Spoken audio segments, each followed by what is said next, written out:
Mungkin mimpi kita masih panjang, masih jauh. Jadi dari awal sampai sekarang kita banyak banget perubahan, pergeseran yang kita pikirkan. Kami percaya dengan tim kita yang solid, dengan kekayaan alam kita yang luar biasa, khususnya dari kayu itu sendiri. Kami juga percaya bahwa selangkah demi selangkah kami bisa lebih dekat, kami bisa mencapai untuk mimpi kita ke sana. Mungkin pesan buat teman-teman yang lain juga, untuk pengusaha ataupun siapapun yang ingin terjun ke bisnis juga, jangan takut juga walaupun tantangannya sangat berat, tapi kami selalu percaya bahwa selangkah demi selangkah kita bisa terus menggapai setiap kesempatan yang ada. Karena kesempatannya sebenarnya sangat banyak, kita hanya perlu memaksimalkan segala usaha kita.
Hi everyone, good afternoon and welcome once again to your viewers in Indonesia and across the world. Thank you for joining us on the 3-hour news show on C Today. Now we have the next 3 hours to update you with the latest from Indonesia, Southeast Asia and around the world. And an update after one of the Hamas leaders got killed in a drone attack in Beirut, Lebanon, and an imam that got shots in New Jersey, and also some of the news from the region elsewhere and the global world as well. My name is Rahma Ali and I have Krizia and Achir in the studio. Yes. Good afternoon. Good afternoon. It's my first day back at work after the New Year holiday. Happy New Year. Happy New Year to you both. Happy New Year. This is my first time as well in this 2024 with the newest version of the starting hour of the 3-hour news show. Yes. Oh, yes, I didn't even notice. Yeah. We start Yes, at 5 p.m. Yeah. Yes, Check out until the time. 8 p.m. By the way, my name is Krizia Alexa. I'll be delivering updates from the world of sports today, including one from the NBA, where Indiana Pacers defeated the Milwaukee Bucks. Of course, along with other updates too. And of course, we want to invite you to follow us on X, Instagram, and YouTube channel. Our handle is at CToday News for the latest updates. And with us today is Achir for the latest from the business world. Wearing green today. Yes, thank you, Chris. Yeah, I'm your money man for today. So my name is Muhammad Ahid, and of course, as usual, we'll take a look at market and business updates from the country, including talking about the latest rate of the inflation in this country and the region and elsewhere around the world. But first, let's take a look at what made the top stories for today. An imam was shot to death outside a mosque in New Jersey on Wednesday morning. And as of Wednesday evening, authorities reported that the gunman remained at large, while the motive for the killing is still unknown.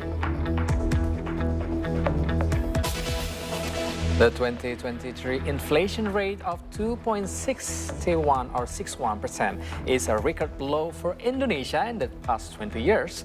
It is estimated to remain stable in 2024, ranging from 1.5% to 3.5%. Tyrese Halliburton scored 31 points when Indiana Pacers defeated the Milwaukee Bucks 142-130 for their 5th straight victory on Wednesday night. Later in our See the Story segment, we'll chat with singer and actress Shalomita, who just released her new single titled Biarkan Kasih Bernada. Wow, we're going to sing at the very end of the show. Well, we're not going to sing. She is going to sing. We're going to listen. We are going to listen. I usually love her songs. Yeah. And even though she's not somebody who's always like out there and performed, but some of her songs are just so legendary. Like up until today, right? Yes. We still sing it. And I grew up with some of her songs. True. So I just quick browsing of like to remind and reminiscing again the moment that I grew up with Shalomita song. So I can't wait to hear and to know the story behind her latest album.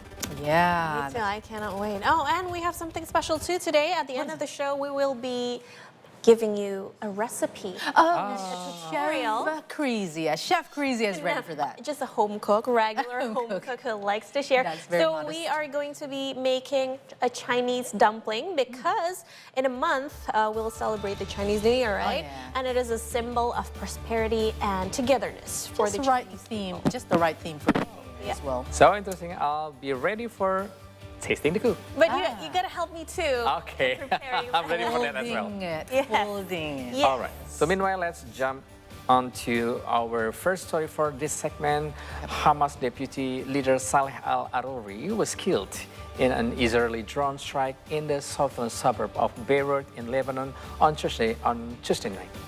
Hamas has confirmed that the attack killed 7 of its members and called the operation barbaric and heinous. They claimed the attack violated Lebanese sovereignty and expanded Israeli aggression against Palestine. Al Jadid TV of Lebanon verified the death of al-Aruri and 3 of his bodyguards at a building in Dahiyeh, a southern suburb of Beirut.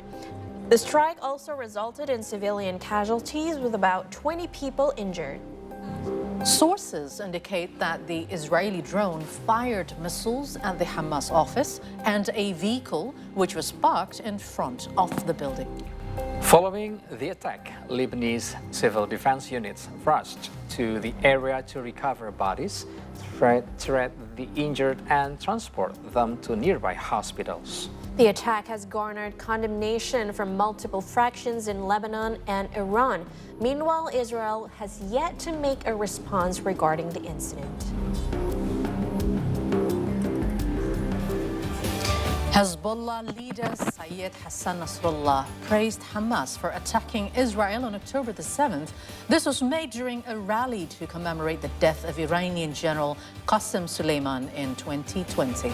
Fighting between Hezbollah and Israel is taking place almost daily over the Israeli-Lebanese border since the war in Gaza started. He said the attacks on Israel has revived the Palestinian cause. He added that Israel has failed to reach all its objectives in the Gaza war and suffers damage to its international reputation. He also condemned the killing of a top Hamas commander in an Israeli airstrike in Beirut.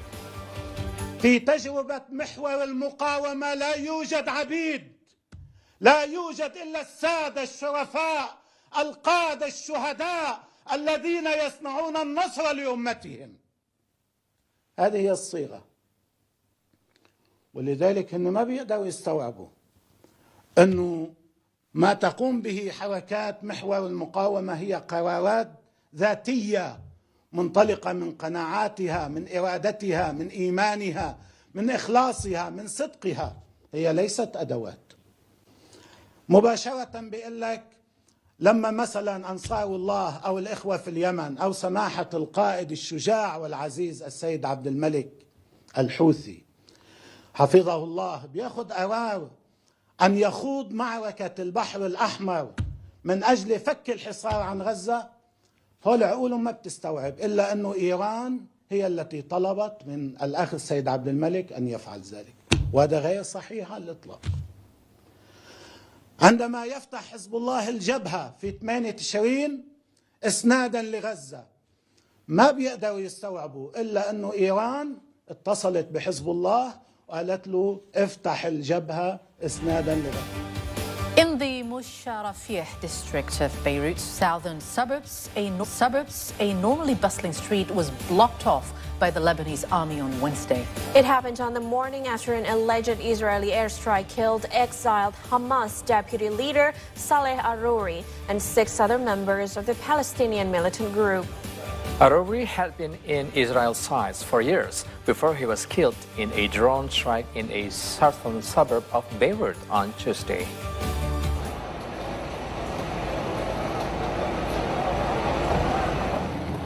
A few men were seen through the blasted-off facade of a small apartment building, peeking through the rubble inside. The street below was littered with charred cars, and crews were at work repairing utility lines and clearing rubble.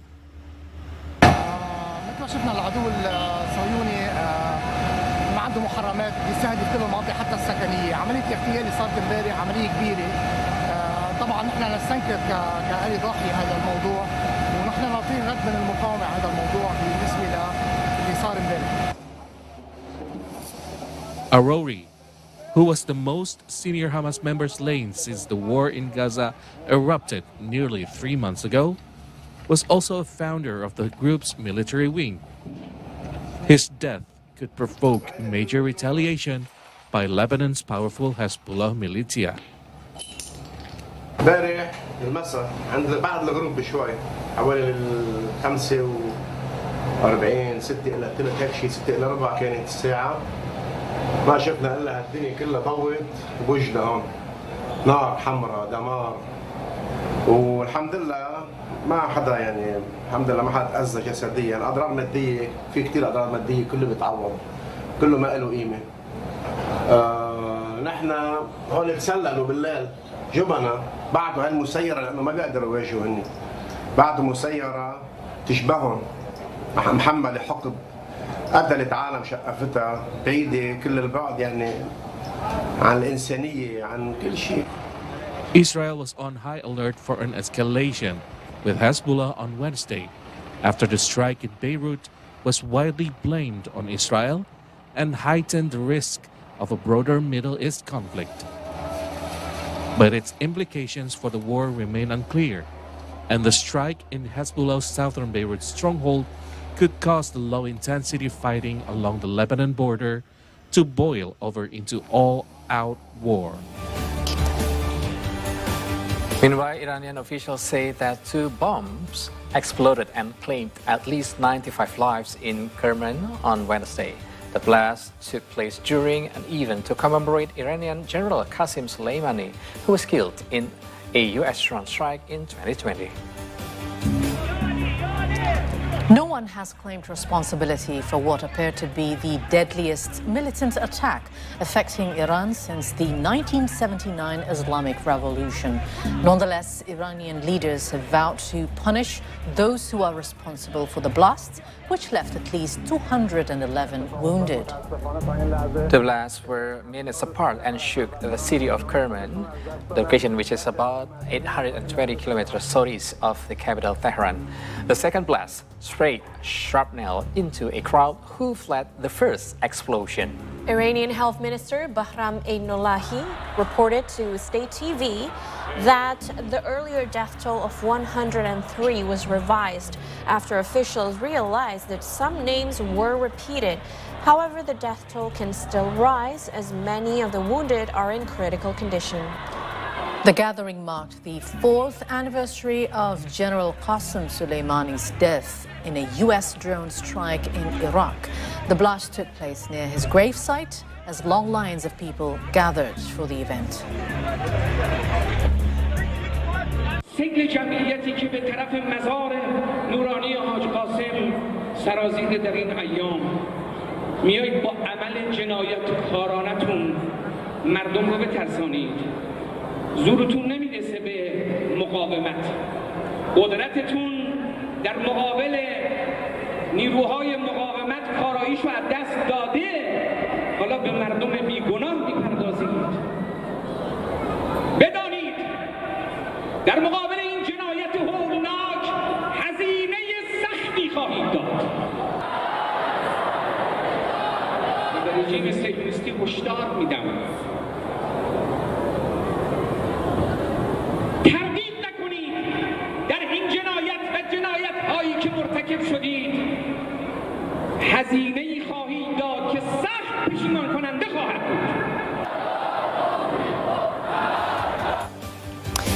Let's fly to the U.S., where an imam was shot to death outside a mosque in New Jersey on Wednesday morning. Authorities said that the gunman remained at large as of Wednesday evening, while the motive for the killing remains unknown. According to Newark Public Safety Director Fritz Frage, the imam named Hassan Sharif was shot outside the Muhammad Newark Mosque. The police arrived at the scene of the shooting shortly after 6 a.m. The gunman remained at large as of Wednesday evening, while the murder motive was still unknown. The New Jersey chapter of the Council on American Islamic Relations spokesperson urged anyone with information to contact the police. Newark's Mayor Ras J. Baraka said that authorities would bring the perpetrator to justice no matter how long it takes.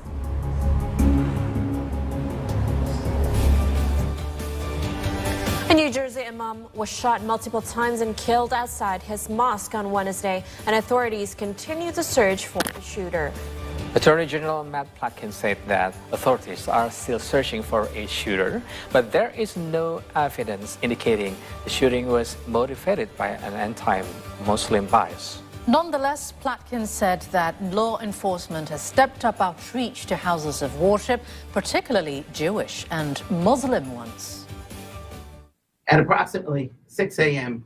today, Newark Police Department was alerted to the shooting of Imam Hassan M. Sharif of Masjid Muhammad Mosque, located in the 200 block of South Orange Avenue here in Newark. We can only confirm that he was shot more than once. EMS responded promptly and transported him to University Hospital, which is located within blocks of the mosque. And despite the valiant efforts of the hospital staff, the imam succumbed to his injuries at 14:21 this afternoon. I want every resident of our state to know that we are bringing all of our resources to bear to keep our Muslim friends and neighbors safe, as well as safe all New Jerseyans safe. Just as we are going to continue to work around the clock to identify and bring to justice anyone involved in the killing of Imam. Now move on to South Korea. South Korean police on Wednesday raided the residence and an office of a suspect as investigation continued into the stabbings of the country's opposition leader, Lee Jae-myung. The incident occurred when Lee was passing through a throng of journalists after visiting the proposed site of a new airport in the southeastern city of Busan on Tuesday. After receiving emergency treatment in Busan, Lee was transported by helicopter to the Seoul National University Hospital for surgery. A suspect was detained by police immediately after the attack. Police said he told investigators that he attempted to kill Lee and that he had plotted his attack alone, but his motive is unknown. Busan police said they sent officers to search the suspect's residence and office in the central city of Asan on Wednesday as part of their investigation. Police added they planned to ask for a formal arrest warrant for the suspect over alleged attempted murder. The Secretary General of Lee's Democratic Party said Wednesday the 2-hour surgery was successful and that Lee remained in the hospital's intensive care unit for recovery. Police and emergency officials earlier said Lee was conscious after the attack and was not in critical condition.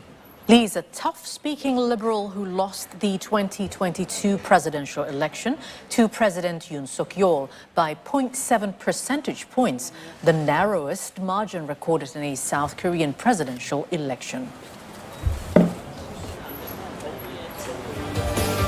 And from the world, we finally goes back now to Indonesia. The Immigration Directorate General has launched 78 automatic gates or auto gates in Terminals 2 and Terminal 3, so Terminals 2 and 3 of the Soekarno-Hatta International Airport in Tangerang, Banten. They were built to facilitate and accelerate immigration checks. Indonesian citizens and foreign nationals who use the auto gates will no longer need to queue since they will only need 15 minutes to pass immigration check.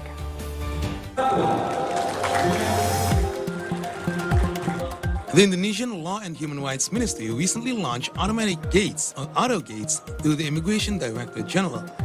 This is meant to facilitate the immigration check process at Terminal 3 of the Soekarno-Hatta International Airport in Tangerang, Banten. The airport provides 52 auto gates in the arrival gate and another 16 in the Terminal 3 departure gate. Meanwhile, 5 auto gates have been set up in the departure and arrival areas of Terminal 2. Foreign arrivals in the airport only need 15 seconds to pass immigration. Immigration Director General Silmi Karim said that these auto gates come with advanced face recognition technology connected to the Interpol database. They are also connected with local police database. Biasanya menunggu bisa 15 menit, setengah jam, saat ini cuma 15 detik dan boleh dilihat tidak ada antrian. Ya, karena jumlahnya cukup banyak, ya. Dan kemudian juga lebih mudah karena pakai teknologi face recognition, ya, jadi melihat muka, dicek, dihubungkan dengan database Interpol, ya, kemudian database cegah dan tangkal, cekal, dan database kita yang lainnya adalah person of interest. Sehingga proses yang 15 detik itu sudah mengecek semua database, ya. Dan tadi juga ada seorang WNA yang saya kawal sendiri, saya lihat prosesnya juga begitu smooth, begitu cepat, ya. Dan ini adalah salah satu hal yang menurut saya sangat baik yang tentunya akan kita ulangi di beberapa bandara lainnya. Muhammad Azi, who just arrived from Jeddah, Saudi Arabia, said that the immigration checks are now faster and more comfortable. Karena kalau dulu itu mungkin ngantrinya sampai jauh banget dan kadang mungkin ada sedikit petugas yang agak lebih lama kerjanya gitu. Saya juga nggak tahu kenapa lebih lama. Cuma kalau ini petugasnya cuma standby, dan misalkan kita nggak bisa disuruh pindah ke gate yang baru, dan itu jauh lebih enak dan lebih cepat sih rasanya. Tadi yang pertama tuh kebetulan ada error, terus disuruh pindah ke gate baru, mungkin kita butuh waktu di bawah 2 menit lah. Airport authorities also prepared 13 manual immigration counters to anticipate power outages or network disruptions. See today contributed reporting from Tangerang, Banten.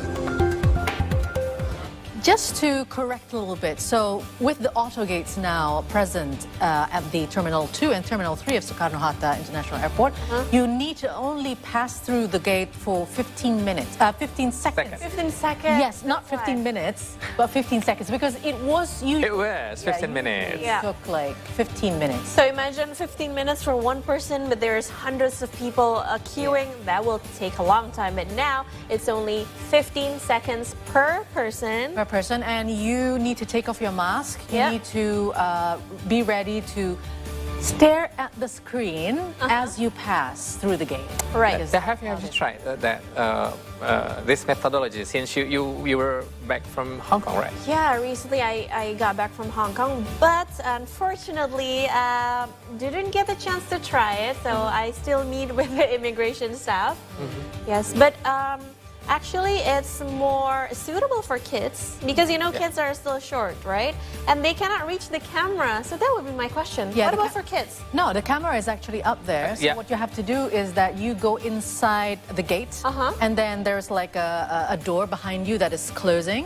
And then you just have to stand there and then look at sort of like the camera. That scans your eye and your face. So even so height won't matter. No, height won't matter. So if I'm not mistaken, so the technology is being used through the face recognition, I think. Yes. Because I had just recently the interesting experience through using trains. You know, I went to Jogja and then went back to Jakarta, and then at least when I went to Cirebon as well, my family, I had that experience as well by using the face recognition scanning. So it will be only seconds. Yeah, the good thing is that all the officials over there in the airport, they're trying to help out all the passengers that just got off the train, because the plane, because they didn't know what to do when they passed, whether they have to take off the mask, the glasses and all that, and where to scan the passport as well. So we have better technology than Hong Kong, because in Hong Kong, when I entered the airport, we have to take the manual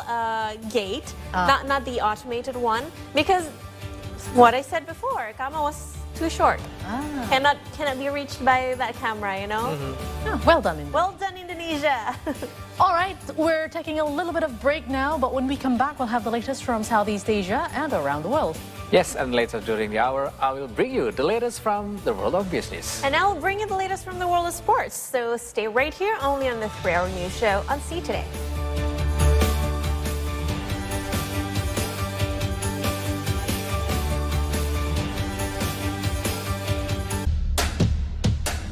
Untuk ini meet and greet, beruntung sekali Indonesia kedatangan Argentina sang juara dunia.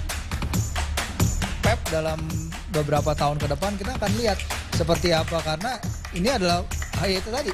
This is a whole new turf yang baru.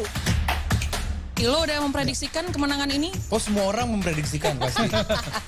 Kalau soal memprediksikan, cheat code ya sepanjang musim ya. Hi, I'm Cece. Welcome to Tech in Today. Did you know that you can become a music star just with AI? How can a digital human become an idol? Do you know? Now there is a food delivery jetpack. Only on Tech in Today.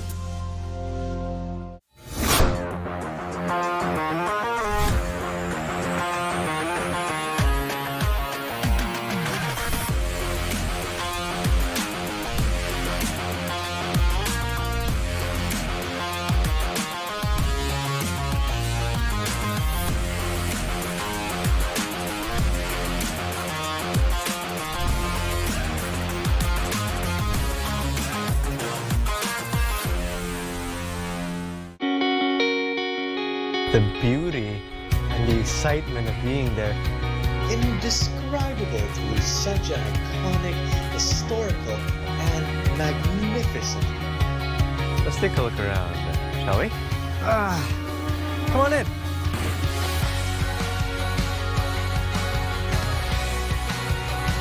We found them. Where people come and go. A cup of tea, a perfect way to end your day.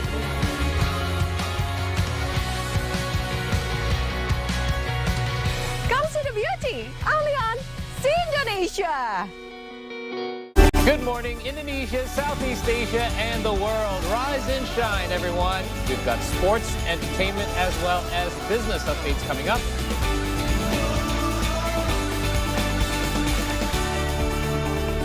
Cuman dia yang ngerti gimana cara rilis the stress gitu. Pemain. Nana kan merah kan? Arsenal. Oh iya. Saya kira kuning. Kenapa apa? Banana. Oh banana. Oh iya. Oh masuk. Pas waktu kan kakak tahu itu hari dimaki. Iya. Iya kan udah ditanya juga di situ. Ya kan ini kan beda acaranya. Oh yang apa kali kasih tahu? Asian flavors is gaining more popularity around the world in the last decade.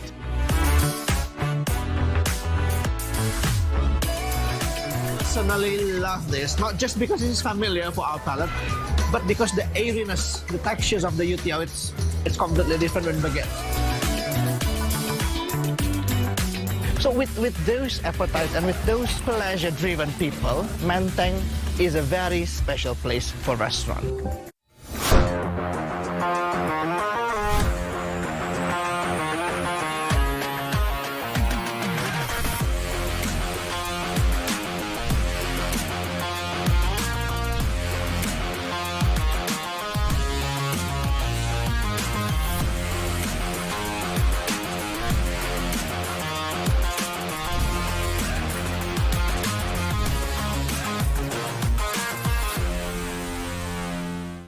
Welcome back to Spotlight, ladies and gentlemen, where we bring you guys some of the sports that you guys can go play here in Indonesia.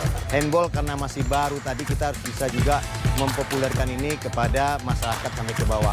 We do it from scratch at the time because we don't know ice hockey, how to play, how to develop, how to manage this sport. Yeah, you don't have to be good with your foot. You can just dribble the ball and just throw it to the full ball. Yeah, that's true. That's true. Yeah. Hi, I'm Cece. Welcome to Tech in Today. Did you know that you can become a music star just with AI? How can a digital human become an idol? Do you know? Now there is a food delivery jetpack. Only on Tech in Today.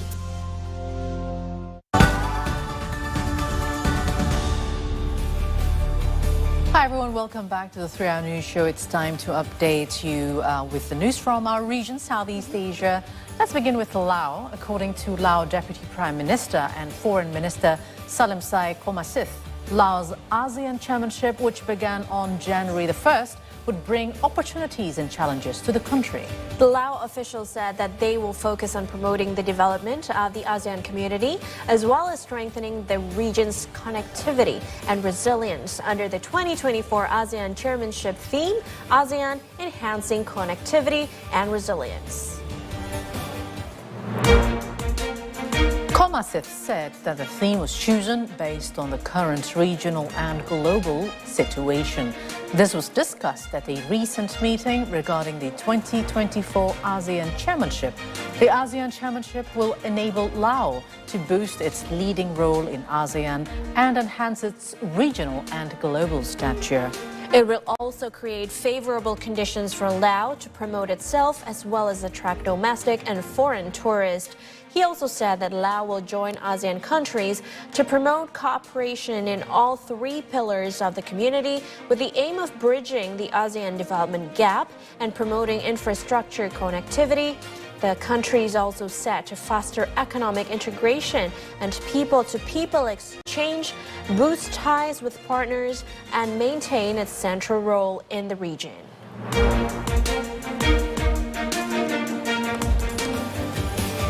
Now from Thailand, Thai Prime Minister Srettha Thavisin seems to be losing patience with the country's transportation minister following the discovery of some faults in the Thai monorail system and overcrowded bus terminals. The Prime Minister warned Transport Minister Surya Juangrongruangkit that he needs to address such issues or lose his position.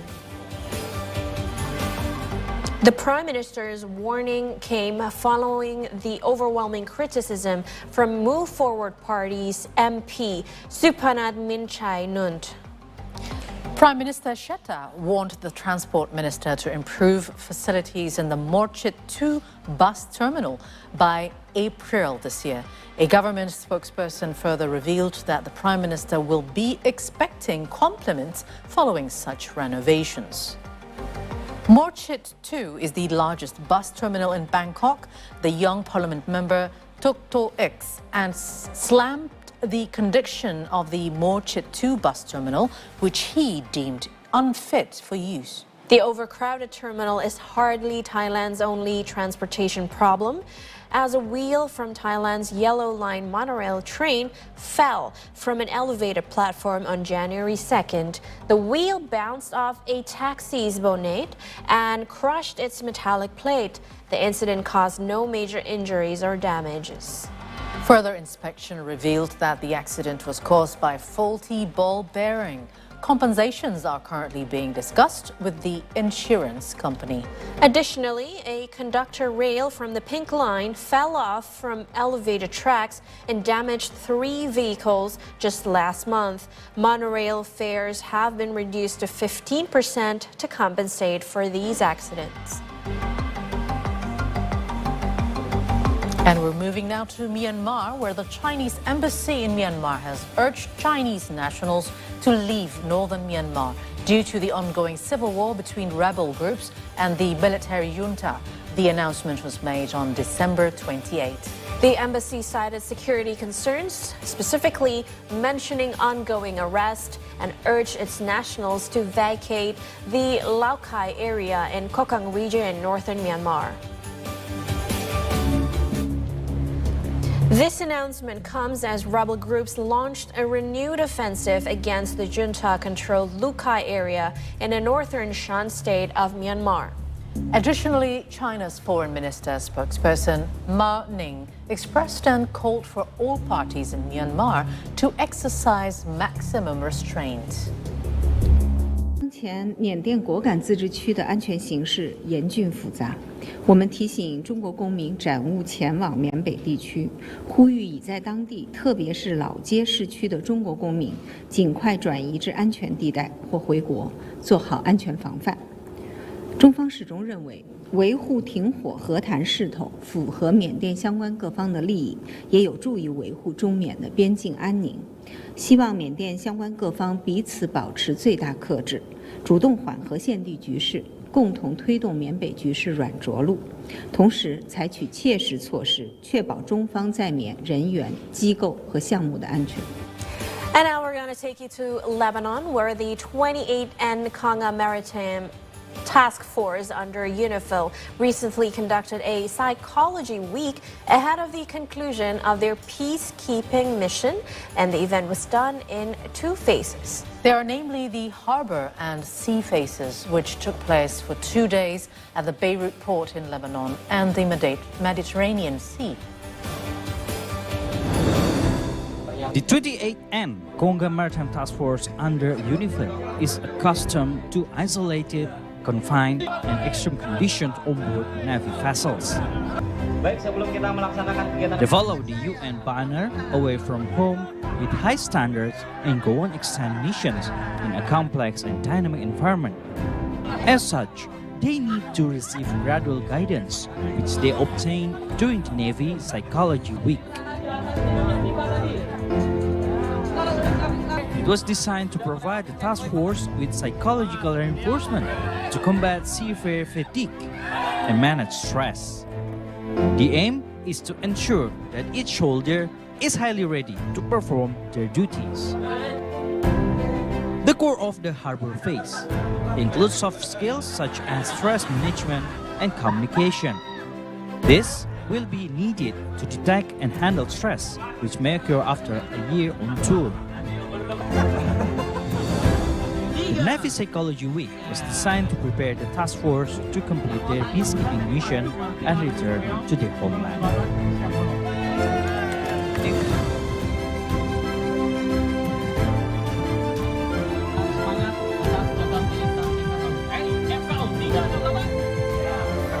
Moving on to the next story, the police recently arrested 3 counterfeit money dealers in Sumur Subdistrict, Pandeglang Regency, Banten.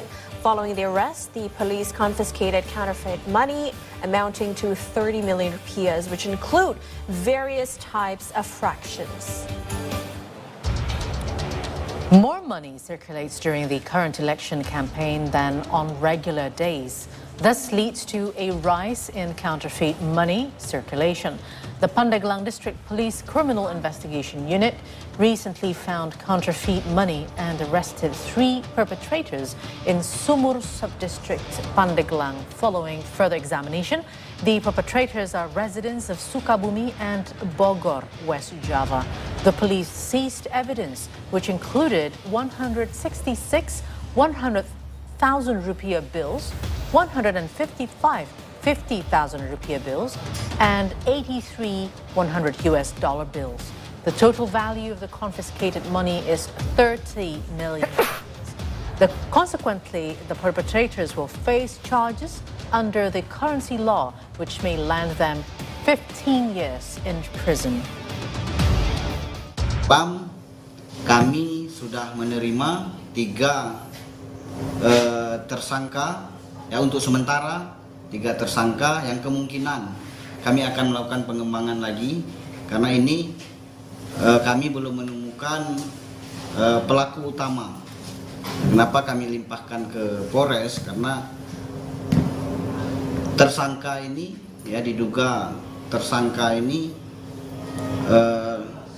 berdomisili di luar Pandeglang. Jadi untuk saat ini kita sudah mengamankan barang bukti, yaitu ada pecahan uang dolar, $100 sejumlah kurang lebih 83 lembar, kemudian pecahan 100.000 166 lembar, kemudian pecahan 50.000 sejumlah 155 lembar dengan total kurang lebih 30 juta.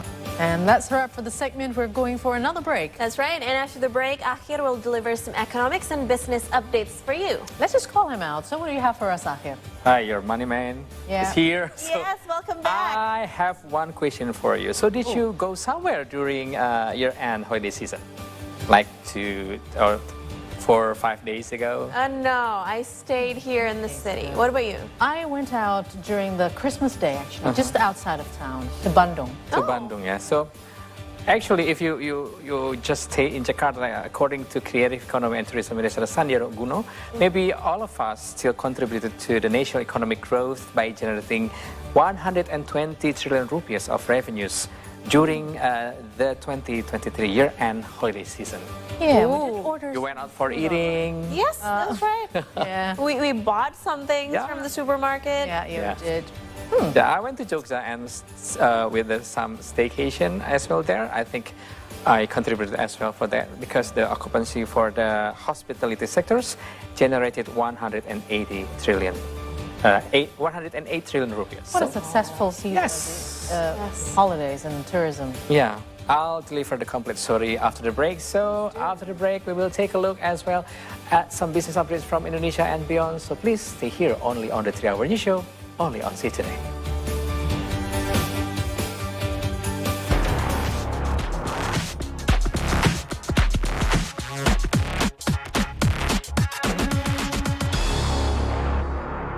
Dia yang ngerti gimana cara rilis the stress gitu. Pemain. Nana kan merah kan? Arsenal. Oh iya. Saya kira kuning. Kenapa apa? Banana. Oh banana. Oh iya. Oh masuk. Pas waktu kan kakak tahu itu hari dimaki. Iya. Iya kan udah ditanya juga di situ. Ya kan ini kan beda acaranya. Oh yang apa kali kasih tahu? Group of volunteers operating in the south of the city has united to assist displaced children in a refugee camp in Rafah in overcoming the trauma of war. The volunteers come from diverse professional backgrounds and share expertise in working with young people.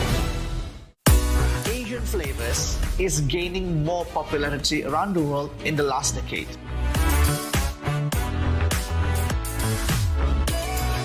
Personally love this, not just because it is familiar for our palate, but because the airiness, the textures of the youtiao, it's completely different when baguette.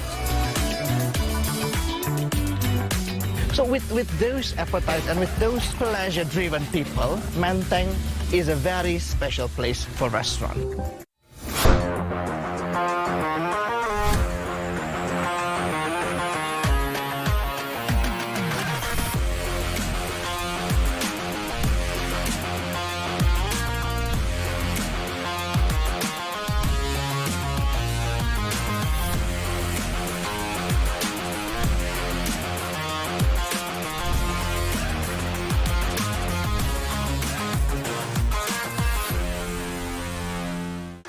Welcome back to Spotlight, ladies and gentlemen, where we bring you guys some of the sports that you guys can go play here in Indonesia.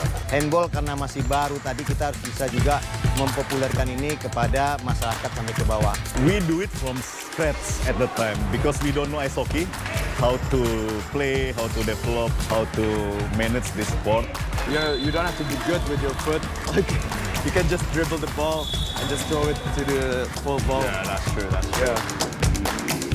Group of volunteers operating in the south of the city has united to assist displaced children in a refugee camp in Rafah in overcoming the trauma of war. The volunteers come from diverse professional backgrounds and share expertise in working with young people. Hi, I'm Cece. Welcome to Tech in Today. Did you know that you can become a music star just with AI? How can a digital human become an idol? Do you know? Now there is a food delivery jetpack. Only on Tech in Today.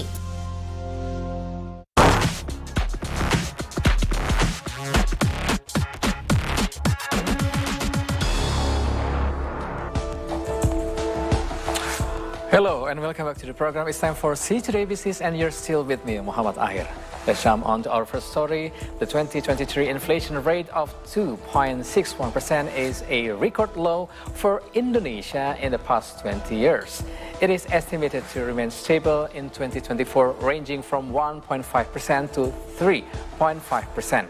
Indonesian Trade Minister Zulkifli Hasan mentioned that the government aims to encourage non-oil and gas export growth to around 2.5% or 4.5% this year. The announcement was made during the Trade Ministry's press conference for 2023 work accomplishments and 2024 outlook in central Jakarta on January 4th. He emphasized that the ministry played a vital role in reducing inflation by monitoring price stability and supply of basic necessities.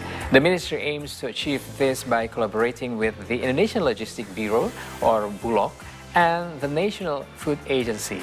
In addition to these efforts, the Trade Ministry has implemented various policies to boost export and import, aside from signing various agreements such as the Indonesia and UAE CEPA or CEPA and the Indonesia-Chile CEPA or CEPA.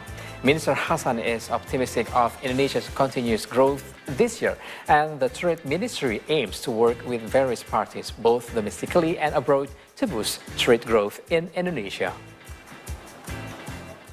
Prediksi pertumbuhan ekonomi global oleh berbagai organisasi internasional menunjukkan adanya perlambatan.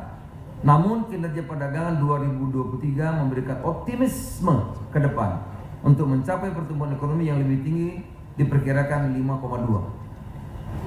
Ya, insyaallah di atas 5,2 kalau menurut saya. Selain itu diprediksi inflasi akan cukup terkendali di kisaran 1,5 sampai 3,5 sesuai target yang dicanangkan. Pemerintah akan berupaya untuk tetap mendorong pertumbuhan ekspor non migas sesuai target 2,5 sampai 4,5%, walaupun tantangan harga komoditas dunia masih cukup landai. Strategic Indonesia Bureau released its latest data on Tuesday on foreign tourist arrivals in Indonesia from January to November 2023.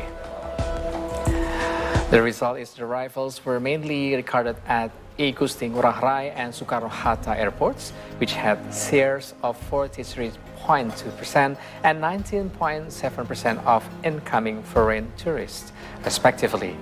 In November 2023, Indonesia experienced a noticeable decline in foreign tourist arrival months to one, totaling 917,000 visits. This figure marked a drop of 6.24% compared to October 2023. However, there was a substantial year-on-year increase of 30.17% compared to the same month the previous year, with the majority of foreign tourists visiting Indonesia coming from Malaysia, Singapore, and Australia. Cumulatively, foreign tourist arrival from January to November 2023 surged by 110.89% compared to the same period in 2022, reaching a total of 10.4 million tourists in the span of that time. The number of foreign tourists in Indonesia has recovered significantly from the pandemic moment, with Indonesia seeing a continuous growth of foreign tourists from 2021. However, this figure is still lower than pre-pandemic era. In 2019, for example, Indonesia welcomed a total of 14.7 million foreign visitors into the country. Total jumlah kunjungan Wisman hingga bulan ke-11 tahun 2023 ini sudah lebih tinggi daripada total kunjungan Wisman sepanjang tahun 2022 lalu. Namun, total kunjungan Wisman hingga November tahun 2023 ini masih lebih rendah dibandingkan periode yang sama di tahun 2019 atau sebelum pandemi, di mana di periode sebelum pandemi tersebut sepanjang Januari sampai dengan November tercatat 14,7 juta kunjungan. Meanwhile, Creative Economy and Tourism Minister Sandiaga Uno said that the 2023 year-end holiday season benefited national economic growth by generating 120 trillion rupiahs of revenues. Additionally, the hospitality sector generated 108 trillion rupiahs with a hotel occupancy rate reaching 70%. Creative Economy and Tourism Minister Sandiaga Uno said that the 2023 Christmas and New Year's Eve holidays positively impacted the Indonesian economy. This statement was made during a press conference at the Sabta Pesona building in central Jakarta on Wednesday afternoon. He further said that millennial women made up the bulk of tourists who traveled during the 2023 year-end holiday season. This follows data gathered from 934 respondents, of which 74% were women and 26% were men. The year-end holiday season has been projected to contribute 120 trillion rupiahs to the country's economy. Meanwhile, restaurants and hotels generate 108 trillion rupiahs following a 70% occupancy rate for 10 days. During that window, 15,500 rooms with a daily rate of 1 million rupiahs were occupied. Jadi dengan pengelolaan daya tarik wisata yang baik dan akses yang luas, maka libur Nataru telah berjalan sesuai dengan proyeksi dan ekspektasi. Kita memproyeksikan kontribusi 120 triliun terhadap perekonomian nasional dari lonjakan pengunjung pada libur Nataru antara 107 sampai 110 juta dan mayoritas akan melakukan aktivitas wisata. Alright, those were the economics and business update for this hour. When we return, it's time for our own Crazy Alexa, who will bring you the latest from the world of sports. See today's sports, so please don't go anywhere.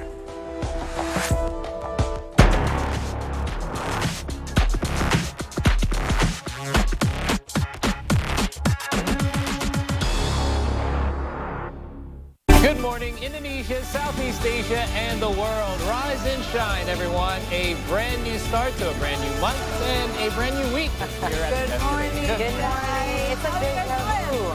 Good. It's like deja vu. It's like with sports, entertainment as well. It is time for See Today with Business with me, Caroline. All right, guys. See Indonesia, see the world, see today.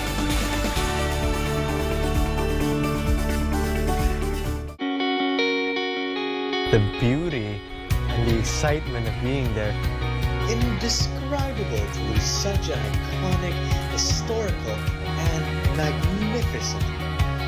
Let's take a look around, shall we? Come on in.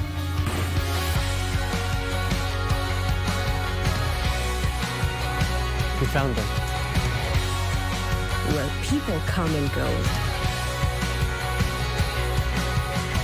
A cup of tea, a perfect way to end your day.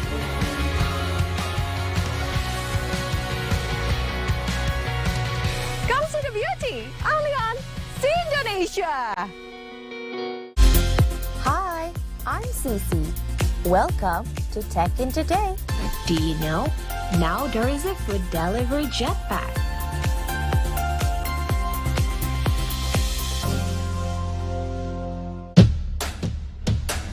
Untuk ini meet and greet, beruntung sekali Indonesia kedatangan Argentina sang juara dunia. Pep dalam beberapa tahun ke depan kita akan lihat seperti apa, karena ini adalah itu tadi. This is a whole new turf yang baru. Lo udah memprediksikan kemenangan ini? Oh, semua orang memprediksikan pasti. Kalau soal memprediksikan, cheat code ya sepanjang musim ya. Oh, I love this atmosphere. Woo! Heading to Gili Trawangan. And this special episode, I already prepared myself for an adventure on the island, which in the top of the list to visit. And this is the travel note because life is dope.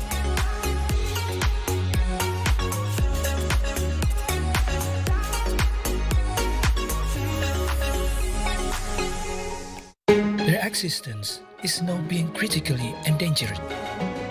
Dia memiliki ekor yang sangat panjang, jauh lebih panjang daripada badannya sendiri. Tekniknya dia itu bergelombol, menggunakan punggung temannya untuk naik. Sebenarnya konservasi burung hantu di sini latar belakangnya jelas asas manfaat. Jadi kita pengen melestarikan burung, melestarikan satwa, tapi juga otomatis dampaknya ke masyarakat yang khususnya sekarang kalau di sini kan petani.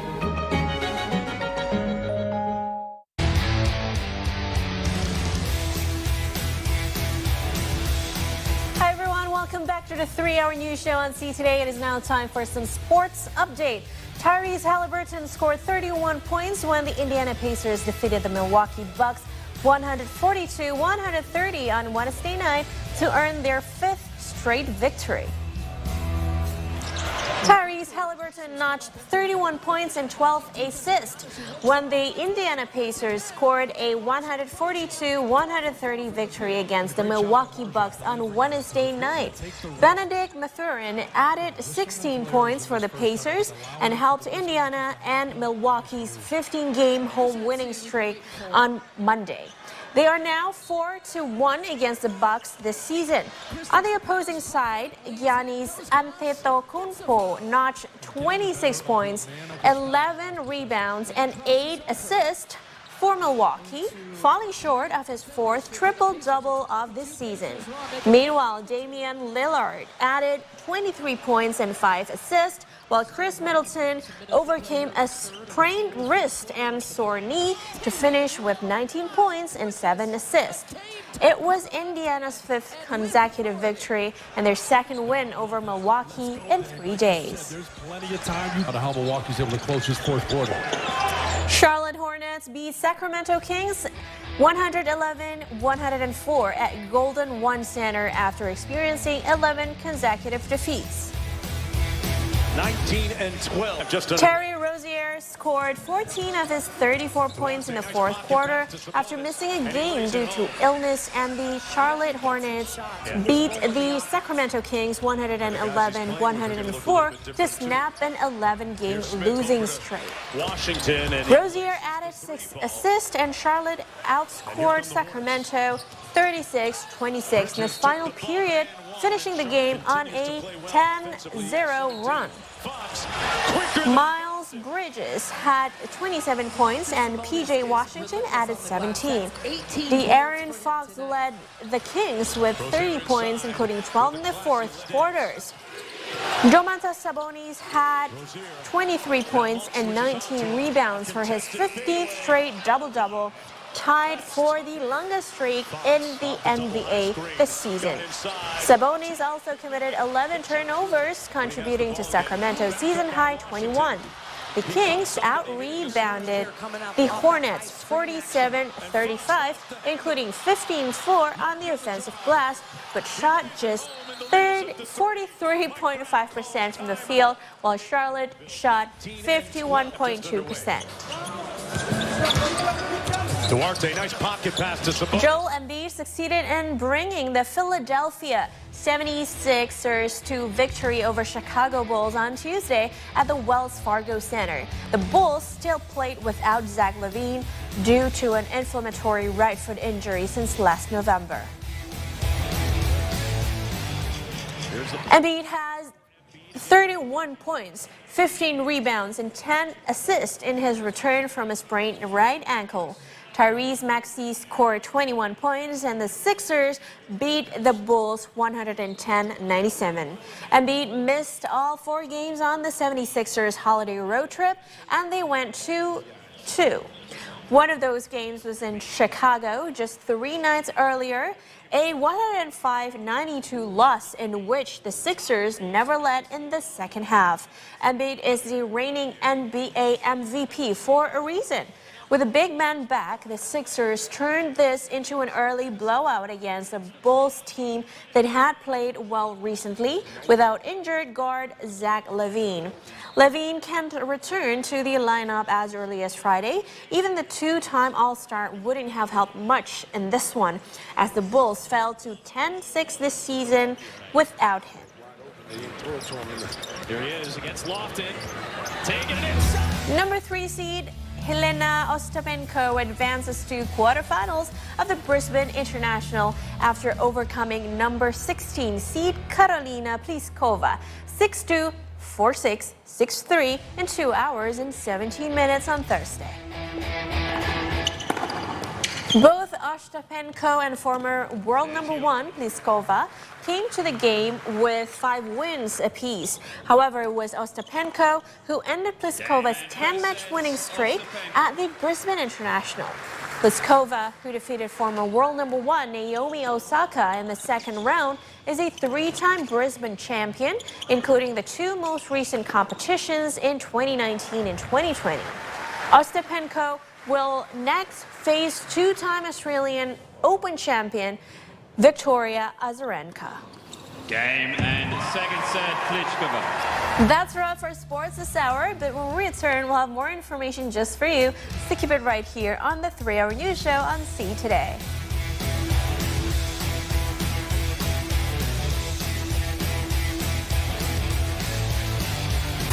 Asian flavors is gaining more popularity around the world in the last decade.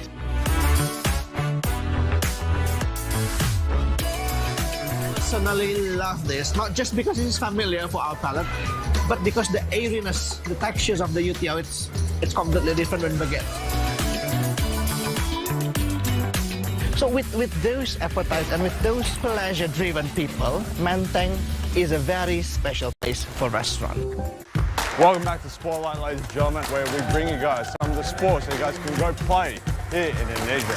Handball karena masih baru tadi kita bisa juga mempopulerkan ini kepada masyarakat sampai ke bawah.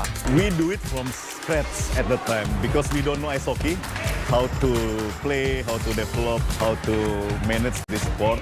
You don't have to be good with your foot. You can just dribble the ball and just throw it to the full ball. Yeah, that's true. That's true. Yeah.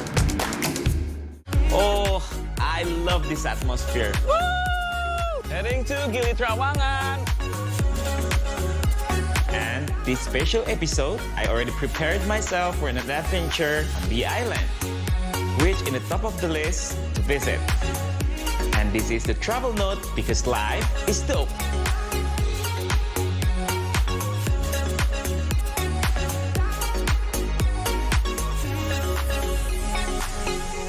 A group of volunteers operating in south of the city has united to assist displaced children in a refugee camp in Rafah in overcoming the trauma of war. The volunteers come from diverse professional backgrounds and share expertise in working with young people.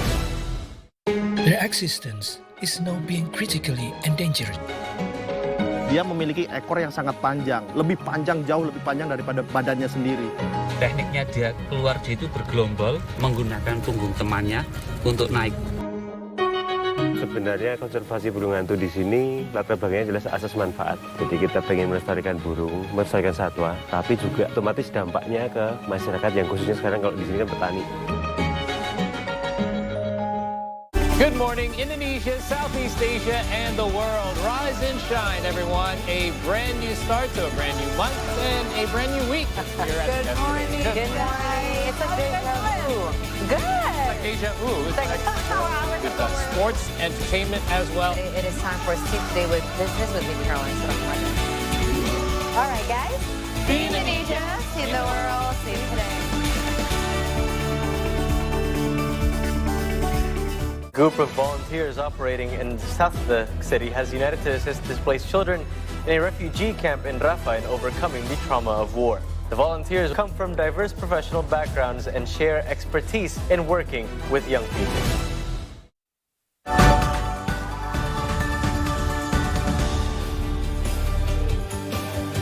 Hi everyone, welcome again to your viewers in Indonesia and across the world. Thank you for joining us on the 3-Hour News Show on C Today. And for the next 2 hours, we'll bring you the latest from Indonesia, Southeast Asia, and around the world. I am Rahma Alia. Now let's say hi to Chrissy and Akhir in the studio. Hello again. Hello. Still feeling energized on our first day at work? So many things happening in this world, and it seems so dark at the very beginning. Yeah. We've mentioned these things earlier. I mean, drone strike in Lebanon, killing Hamas leader, and then one of the political leader. Yeah, earthquake in Japan, plane crash in Japan. Political leader got stabbed in South Korea. And also an imam got killed as well in United States. The US. Yes. So many devastating news from across the world, but I am going to bring a little light from the world of sports, of course. And I would like to welcome you again to the 3-Hour News Show. And please make sure you already follow us on X, Instagram, and YouTube at See Today News for the latest updates. And with us today is Muhammad Akhir for the latest from the business world. Yes, thank you, Krizia. My name is Muhammad Akhir. I'm still your money man for today. And of course, we will bring you some good news from the market and business updates from Indonesia, the region, and elsewhere around the world. But first, let's take a look at, again, what made the top stories for today. An imam was shot to death outside a mosque in New Jersey on Wednesday morning. And as of Wednesday evening, authorities reported that the gunman remained at large, while the motive for the killing is still unknown. In See Today Business, the 2023 inflation rate of 2.61% is a record low for Indonesia in the past 2 decades. It is estimated to remain stable in 2024, ranging from 1.5% to 3.5%. Halliburton scored 31 points when Indiana Pacers defeated the Milwaukee Bucks 142-130 for their 5th straight victory on Wednesday night. And later in our See the Story segment, we'll chat with singer and actress Shalomita, who just released her new single titled Biarkan Kasih Bernada. We're gonna sing. And hopefully the dialogue and the singing from Shalomita will warm not just our studio, but because it's raining in Jakarta right now. It's a rainy day, heavy raining right everywhere. And I've heard some of South Jakarta area, like in Kemang, it's now flooded a little bit. Oh no. Yeah. You know, because this intensity of the rain right now in Jakarta. Super bad. I mean, super heavy. Yeah, super heavy. Let's keep an eye as well at those topics. And meanwhile, let's jump on to the first topic of this hour. From Middle East, Hamas deputy leader Saleh al-Aruri was killed in an Israeli drone strike in the southern suburb of Beirut on Tuesday night.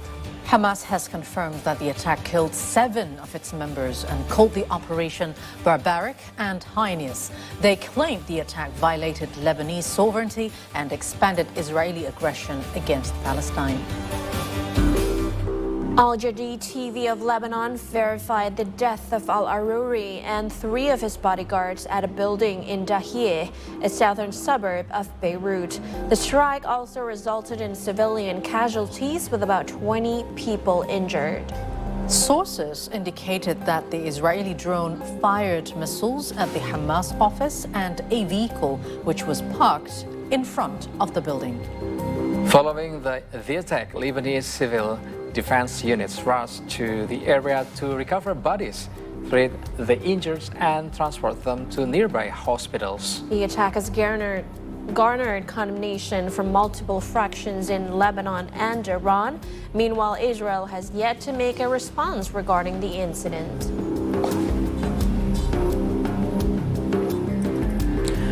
Meanwhile, Iranian officials say that 2 bombs exploded and claimed at least 95 lives in Kerman on Wednesday.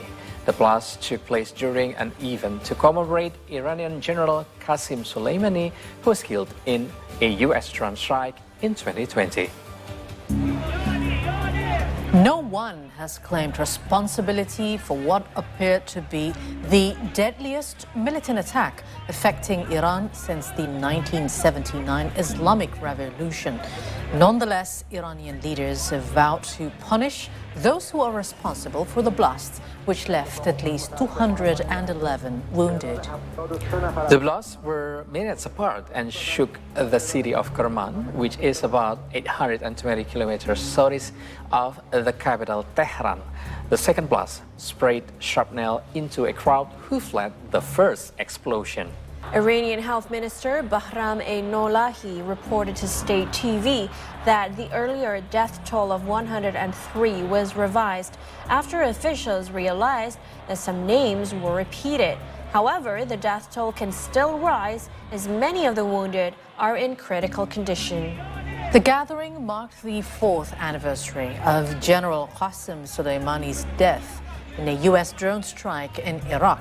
The blasts took place near his gravesite as long lines of people gathered for the event. سیل جمعیتی که به طرف مزار نورانی حاج قاسم سرازیده در این ایام میایید با عمل جنایتکارانتون مردم رو بترسانید. زورتون نمیرسه به مقاومت. قدرتتون در مقابل نیروهای مقاومت کاراییشو از دست داده. حالا به مردم بیگناه میپردازید. بدانید در مقابل این جنایت هولناک هزینه سختی خواهید داد. به رژیم صهیونیستی هشدار میدم تردید نکنید در این جنایت و جنایت هایی که مرتکب شدید هزینه ای خواهید داد که سخت پشیمان کننده خواهد بود. Let's go to the U.S. now. An imam was shot to death outside a mosque in New Jersey on Wednesday morning. Authorities said that the gunman remained at large as of Wednesday evening, while the motive for the killing remains unknown. According to Newark Public Safety Director Fritz Frage, the imam, named Hassan Sharif, was shot outside the Muhammad Newark Mosque. The police arrived at the scene of the shooting shortly after 6 a.m. The gunman remained at large as of Wednesday evening, while the murder motive was still unknown. The New Jersey chapter of the Council on American Islamic Relations spokesperson urged anyone with information to contact the police. Newark's Mayor Ross J. Baraka said that authorities would bring the perpetrator to justice no matter how long it takes. A New Jersey imam was shot multiple times and killed outside his mosque on Wednesday. Authorities continue to search for the shooter. Attorney General Matt Platkin said that authorities are still searching for a shooter, but there is no evidence indicating the shooting was motivated by an anti-Muslim bias. Nonetheless, Platkin said that law enforcement has stepped up outreach to houses of worship, particularly Jewish and Muslim ones. At approximately 6 a.m. today, Newark Police Department was alerted to the shooting of Imam Hassan M. Sharif of Masjid Muhammad Mosque, located in the 200 block of South Orange Avenue here in Newark. We can only confirm that he was shot more than once. EMS responded promptly and transported him to University Hospital, which is located within blocks of the mosque. And despite the valiant efforts of the hospital staff, the imam succumbed to his injuries at 14:21 this afternoon. I want every resident of our state to know that we are bringing all of our resources to bear to keep our Muslim friends and neighbors safe, as well as safe all New Jerseyans safe. Just as we are going to continue to work around the clock to identify and bring to justice anyone involved in the killing. Move on to the next story. Tens of thousands of residents who were affected by the recent earthquake in Ishikawa Prefecture, Japan, are still suffering from a lack of electricity and water. The death toll in Ishikawa Prefecture had risen to 78 as of Thursday morning, with 44 fatalities found in the city of Wajima. Nearly 95,000 households suffer from water outages in several parts of Ishikawa due to damaged pipes. According to the Hokuriku Electric Power Transmission and Distributions Company, around 29,500 households in Ishikawa Prefecture were suffering from power outages as of midnight on Thursday. Japan's major communication service providers have reported ongoing communication barriers in some areas around Ishikawa Prefecture. Additionally, local news said on Wednesday that more than 110,500 households in the prefectures of Ishikawa, Toyama, and Niigata are still facing water outages. According to local authorities, more than 33,400 residents are seeking shelter outside the area. Damaged roads and infrastructure, as well as remote locations, have hampered rescue and aid delivery efforts. According to the Japanese media, authorities are still investigating the full extent of the disaster as of Wednesday. Additionally, about 750 residents in Suzu and Nanao are isolated as roads were cut off. The government also said that at least 100 hectares of land in Ishikawa were flooded by tsunami following the series of earthquakes on Monday. Authorities are now anticipating for the true extent of the flooding to be larger than initial estimations. Meanwhile, Japanese Prime Minister Fumio Kishida said that people were still trapped under rubble on Thursday, 3 days after a deadly earthquake struck western Japan on New Year's Day. The official count of missing individuals increased from 15 to 51 across 3 cities and includes a 13-year-old boy. The situation remains critical, especially in the first 72 hours, where chances of survival significantly decrease. A higher number of aftershocks affected Ishikawa Prefecture and nearby areas following the 7.6 magnitude earthquake near Noto, about 300 kilometers from Tokyo on Monday. 今の倒壊した建物の下に残され、そして助けを待つ方々多数おられます。現場の状況大変厳しい状況にありますが、命を守る観点から重要な被災72時間が経過する本日夕刻まで、現場の総力を挙げて一人でも多くの方の救命救助を目指してまいります。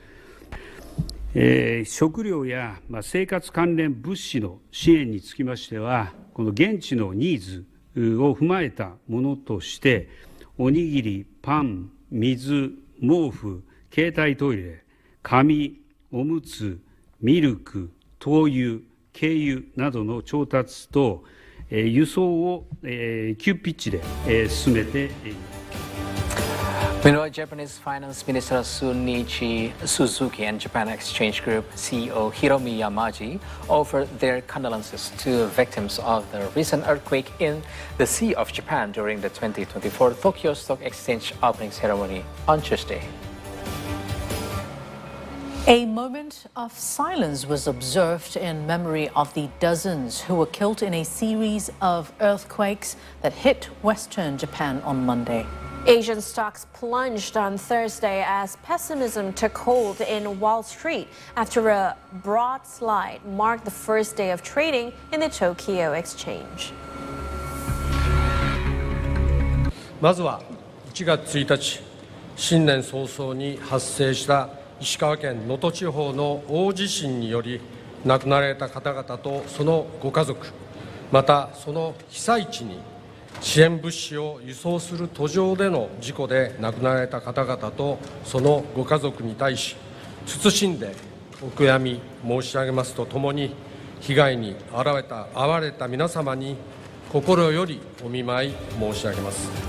Well, Japan is in fact one of the most seismically active countries in the world, and activity has been increasing around Noto since the end of 2020. There have been more than 500 small and medium earthquakes here over the past 3 years. And if you're wondering why there are just so many buildings that collapsed, Japan actually introduced new regulations to protect buildings from earthquakes back in 1981, but many of the wooden homes were built before 1981, so before the new regulation was introduced, and there are a lot of elderly living in the city as well. Some of Wajima's residents, many of them elderly, had not carried out the work to upgrade their homes. And data from 2018 showed that more than half the buildings in the town were not in line with the new standards.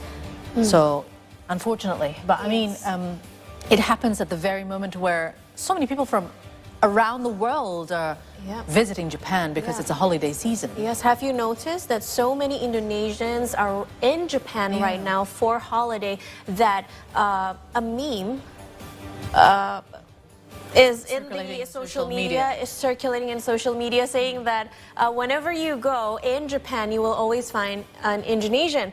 But I think that people from Indonesia who is currently in Japan and experience the earthquake can take this opportunity as a moment to learn, you know, because they get to witness how calm the Japanese people are during the earthquake. It's sort of like they're so very thoroughly briefed.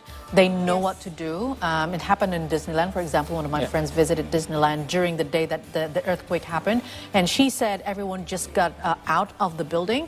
They needed to stay outside in an outdoor setting, and then they had to like sort of like sitting down, and then they have to cover their heads with their hands, and then just stay quiet, you know. I think it's part of the curriculum because children in Japan started learning about mitigation of earthquakes since a very young age. So they grow up with it, they are used to it. So when it happens, they can stay calm and they really know what to do. I think since there's in still nursery, I think the earlier of education. When talking about tourism in Japan, even if we know that Noto Peninsula could be not the one of its destination for tourism, we know that there are some, let's say, constraints that are facing by the resident, also the rescuers, because according to Reuters, rescuers race against the clock from today, and not today, just from the beginning of the moment, searching for survivors of earthquake.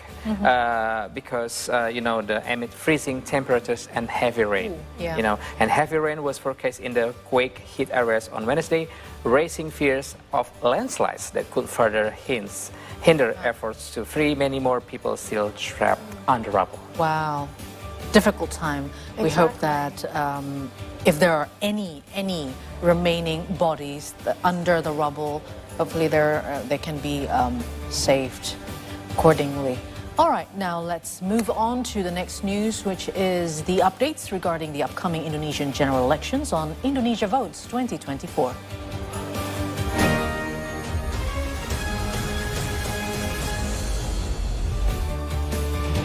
Vice presidential candidate number 1, Muhaimin Iskandar or Caimin, recently met his supporters in Sumedang. It is in West Java province. His campaign team and supporters warmly welcomed his arrival. He attended an event to meet his supporters from the West Java Amin Islamic Students Organization. The event carried the theme, Pray for Sumedang and Amin's Victory Consolidation. It took place at the Southern Sumedang Islamic Center in West Java on Wednesday afternoon. During the event, Muhaimin touched on several issues, including welfare, equality, and the dangers of online gambling as well as digital loans. He also addressed the ongoing issue of online loans, which has led to a higher suicide and crime rate among the public. Nonetheless, he is confident that he and his running mate Anies Baswedan can garner 51% of votes in West Java. The VP candidate also held mass prayers for the victims of the Sumedang earthquake alongside his supporters. Semua yang menyangkut pinjaman online itu sabar. Kita tidak ingin rakyat mengeksploitasi rakyat. Karena itu harus ada jalan solusi. Sementara tidak usah frustasi dulu. Tunggu Amin menang, semua persoalan kita atasi. Kita duduk bersama, kita cari jalan keluar dan pemerintah siap menyediakan dana untuk mengatasi. The central government has promised to address the issue regarding the hundreds of thousands of Indonesians in Malaysia who remain unregistered in the electoral roll. However, the government has yet to receive reports regarding the situation. This was announced by Coordinating Minister for Political, Legal and Security Affairs, Mahfud MD, in central Jakarta on Wednesday. He is set to coordinate with the Electoral Commission as an independent institution with the aim of addressing the issue ahead of the 2024 general elections. Mahfud MD emphasized that the electoral roll is an election phase which must be prepared in advance. A video circulating on social media shows that hundreds of thousands of voters have yet to be registered in the electoral roll by the General Elections Commissions in Malaysia. Belum, saya baru mendengar juga, tapi nanti kita dalami. Itu soal KPU, tapi begini ya, soal penetapan DPT dan sebagainya itu kan ada tahapannya. Tahapannya bukan sekarang, udah jauh lewat itu ya. Nah, bahwa ada yang tidak masuk itu bagaimana ceritanya biar dijelaskan oleh KPU. Ya KPU itu lembaga independen. Kalau memang ada yang tidak benar kita sampaikan. The Sidoarjo General Elections Commission recently found 3,000 damaged ballots. The damaged ballots were slated to be used for the 2024 general elections. They were found during the sorting and folding process. The ballots are now scheduled for destruction following reports to the commission.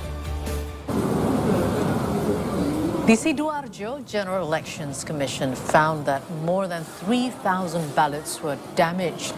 The discovery was made in the ongoing sorting and folding process in the regional commission. They do not fulfill election standards since many were found torn, tainted, and uneven. The amount of damaged ballots may rise, since the sorting and folding process is set to conclude around January 13th. The Sidoarjo Elections Office is now set to file a report to the General Elections Commission for replacements. Meanwhile, the damaged ballots are scheduled for destruction to avoid voting misconduct. Temuan surat suara rusak ada kurang lebih 300.000 surat suara. Pastilah kalau ada yang rusak. Itu rusak karena apa Pak Iqbal? Rusak ini ada beberapa kategori. Ada yang lubang, ada yang sobek, ada yang warnanya kena pecah warna. Yang di Sidoarjo ini yang ditemukan kan? Ketiga-tiganya ada. Ada yang lubang juga Pak? Ya, lubangnya juga tidak besar, kecil-kecil gitu. Tapi kan itu kita komunikasikan ke pimpinan, kita komunikasikan ke perusahaan percetakan untuk diganti. Tapi kalau dari jumlah berjuta-juta begitu ada yang rusak sedikit kok. Ya pasti yang rusak akan kita lakukan pemusnahan. Tapi nanti di akhir. Nanti semua yang rusak kita kumpulkan. Kalau ada surat suara sisa juga kita kumpulkan, semuanya akan kita. We're going for a quick break, but don't go anywhere yet because when we come back we'll have the latest from Southeast Asia and around the world. And later during the hour, I'll again bring you the latest from the world of business. So please stay right here with us on the 3-Hour News Show on C Today.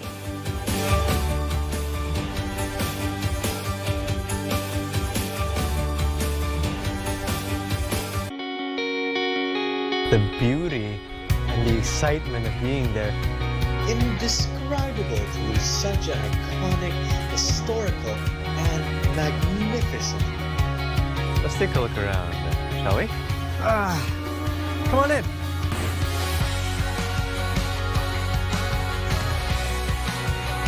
We found them. Where people come and go. A cup of tea, a perfect way to end your day.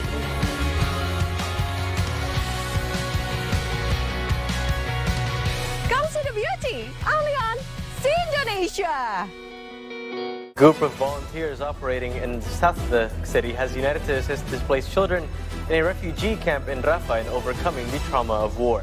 The volunteers come from diverse professional backgrounds and share expertise in working with young people. Good morning, Indonesia, Southeast Asia, and the world. Rise and shine, everyone. We've got sports, entertainment, as well as business updates coming up.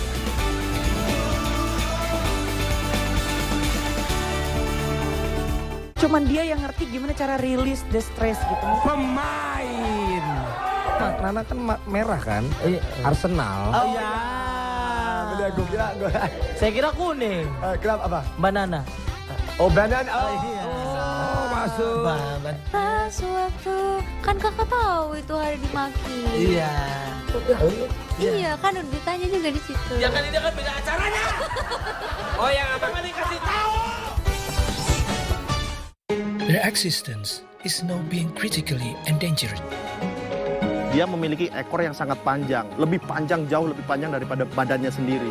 Tekniknya dia keluar dia itu bergelombol, menggunakan punggung temannya untuk naik.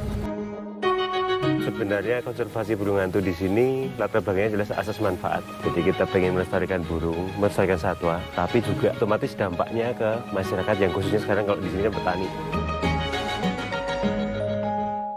Oh, I love this atmosphere. Woo! Heading to Gili Trawangan. And this special episode, I already prepared myself for an adventure on the island, which in the top of the list to visit. And this is the travel note because life is dope.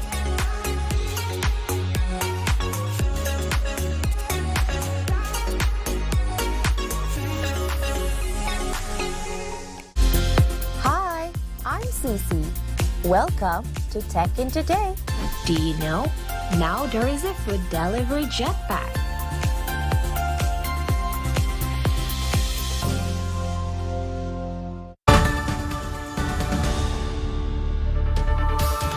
Thank you for still tuning in this our news show and see today. Now we have updates from the region as well as the world. We begin with Laos. According to Lao Deputy Prime Minister and Foreign Minister Salim Sai Komasith, Laos ASEAN Chairmanship, which began on January the 1st, would bring opportunities and challenges to the country. The Lao officials said that they will focus on promoting the development of the ASEAN community as well as strengthening the region's connectivity and resilience under the 2024 ASEAN Chairmanship theme, ASEAN Enhancing Connectivity and Resilience.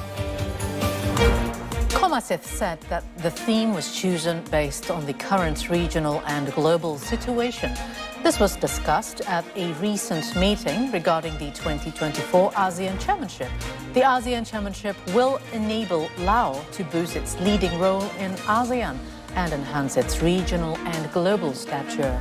It will also create favorable conditions for Laos to promote itself as well as attract domestic and foreign tourists. He also said that Laos will join ASEAN countries to promote cooperation in all three pillars of the community with the aim of bridging the ASEAN development gap and promoting infrastructure connectivity. And the country is also set to foster economic integration and people-to-people exchange, boost ties with partners, and maintain its central role in the region. And still from the region, Thai Prime Minister Srettha Thavisin seems to be losing patience with the country's transportation minister following the discovery of some faults in the Thai monorail system and overcrowded bus terminal. The Prime Minister warned Transport Minister Surya Juanggrun Gruankit that he needs to address such issues or lose his position. The Prime Minister's warning came following the overwhelming criticism from Move Forward Party's MP Suphanat Minchai-Nunt. Prime Minister Srettha warned the Transport Minister to improve facilities in the Morchit 2 bus terminal by April. A government spokesperson further revealed that the Prime Minister will be expecting compliments following such renovations. Morchit 2 is the largest bus terminal in Bangkok. The young parliament member took to X and slammed the condition of the Morchit 2 terminal, which he deemed unfit for use. The overcrowded terminal is hardly Thailand's only transportation problem, as a wheel from Thailand's Yellow Line monorail train fell from an elevated platform on January 2nd. The wheel bounced off a taxi bonnet and crushed its metallic plate. The incident caused no major injuries or damages. Further inspection revealed that the accident was caused by faulty ball bearing. Compensations are currently being discussed with the insurance company. Additionally, a conductor rail from the Pink Line fell off from elevated tracks and damaged 3 vehicles just last month. Monorail fares have been reduced to 15% to compensate for these accidents. A number of households. Oh, sorry. Did you want to say anything? Not really. No? Okay, Yes, shall we continue to the next Please do. story? A number of households are inundated by flood in Ulu Village, Muntak District, Bangka Belitung Islands earlier today. The flooding is caused by 2 hours of heavy rainfall that hit Muntak District and its surrounding areas, as well as the overflowing Ulu River, which crosses the village. Meanwhile, several areas in Dharmasraya, West Sumatra, are also inundated by floods due to 2 overflowing rivers. This caused dozens of households and plantations to be submerged in 1 meter of water. A flood inundated the Ulu village in Muntak District, Bangka Belitung Islands earlier today and blocked off Jalan Imam Bonjol. Flooding often occurs in the rainy season due to the overflow from the Ulu River. This was caused by incessant rain, which soaks the Muntak district and its surrounding areas for around 2 hours. No one was killed in the flood. However, locals are remaining vigilant of potential follow-up floods since heavy rain are still soaking the area. This also prompted residents to place their belongings in higher areas. Locals are hopeful that the authorities will find a solution to resolve flooding which often affects their area. They are also hopeful that the government can alleviate sedimentation issues, which often becomes the root cause of seasonal flooding.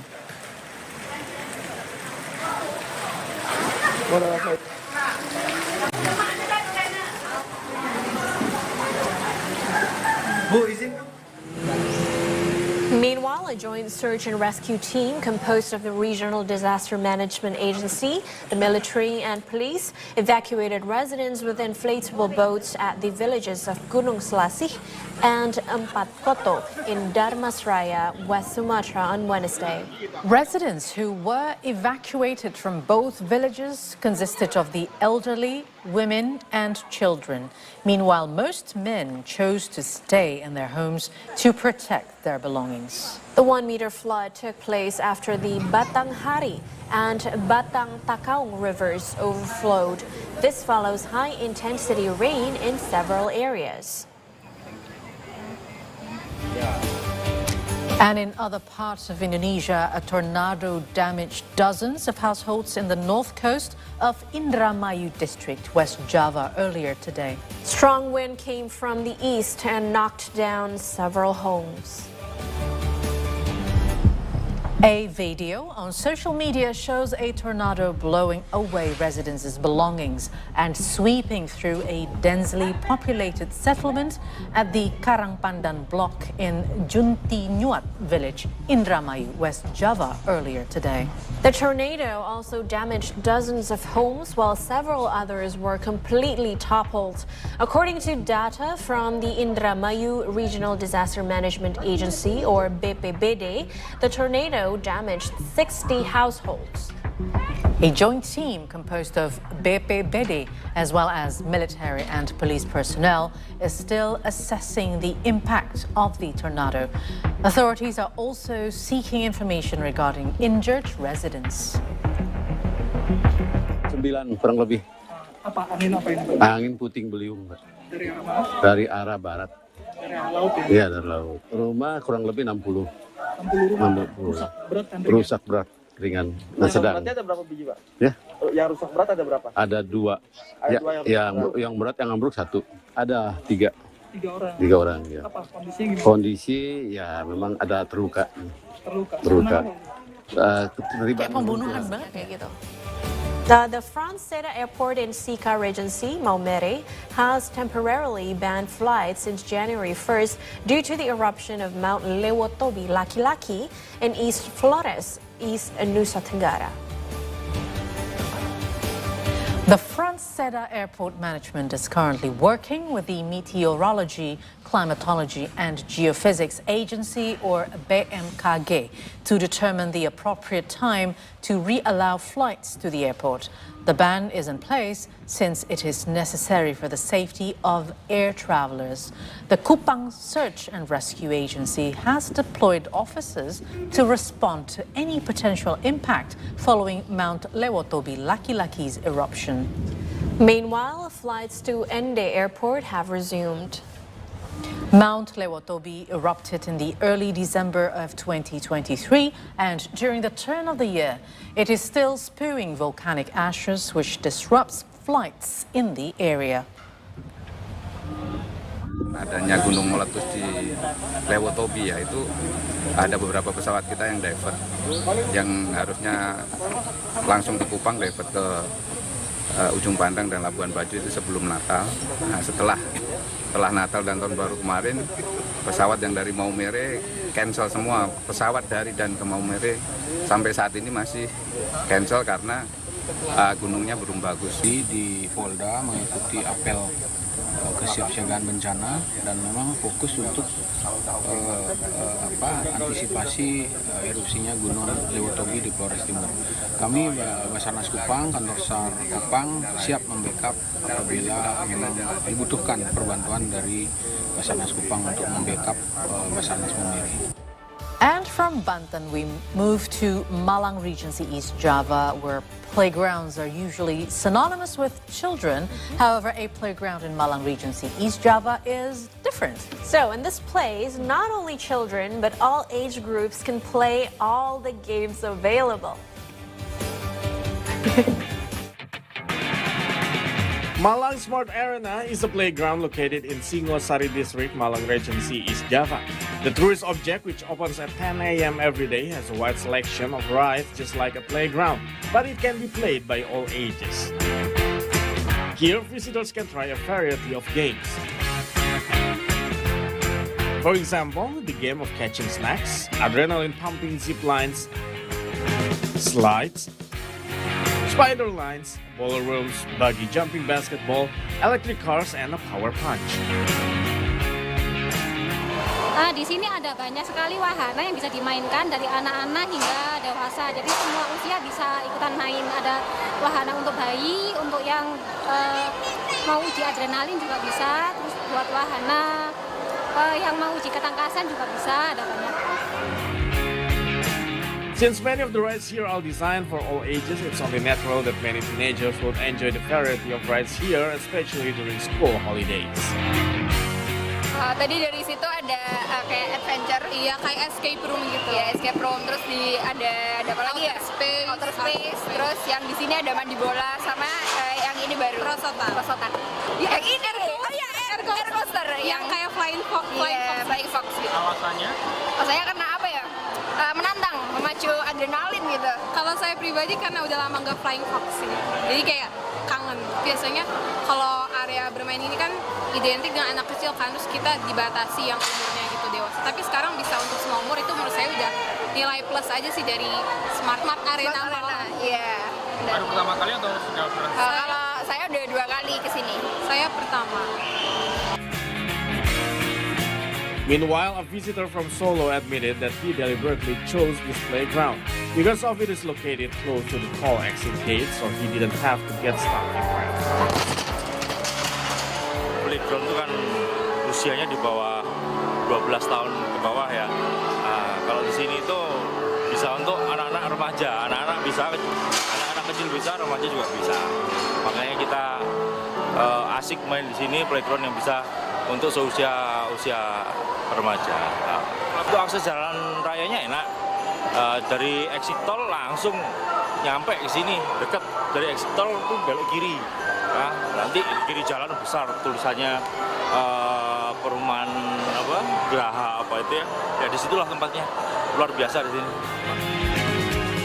At the end of the location, there is new ride Elvis Adventure. Here, visitors are invited to complete a number of missions of agility and accuracy.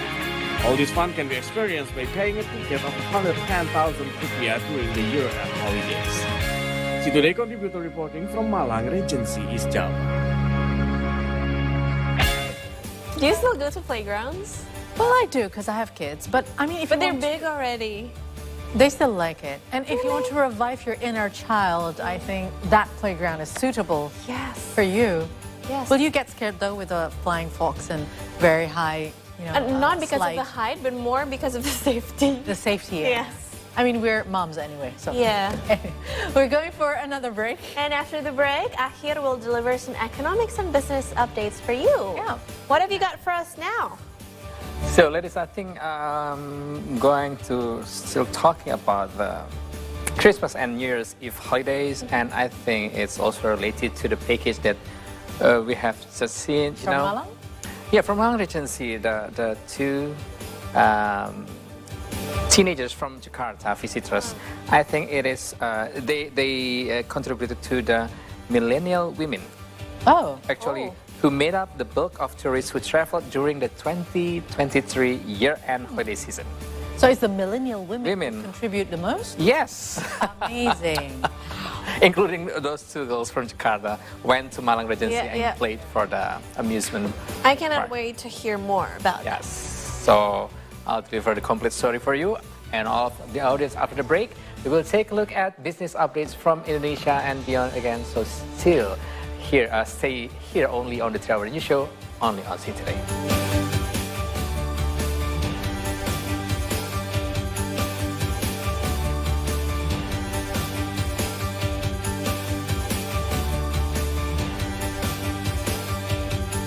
Their existence is now being critically endangered. Dia memiliki ekor yang sangat panjang, jauh lebih panjang daripada badannya sendiri. Tekniknya dia keluar dia itu bergelombol menggunakan punggung temannya untuk naik. Sebenarnya konservasi burung hantu di sini latar belakangnya jelas asas manfaat. Jadi kita pengen melestarikan burung, melestarikan satwa, tapi juga otomatis dampaknya ke masyarakat yang khususnya sekarang kalau di sini kan petani. Oh, I love this atmosphere. Woo! Heading to Gili Trawangan. And this special episode, I already prepared myself for an adventure on the island, which in the top of the list to visit.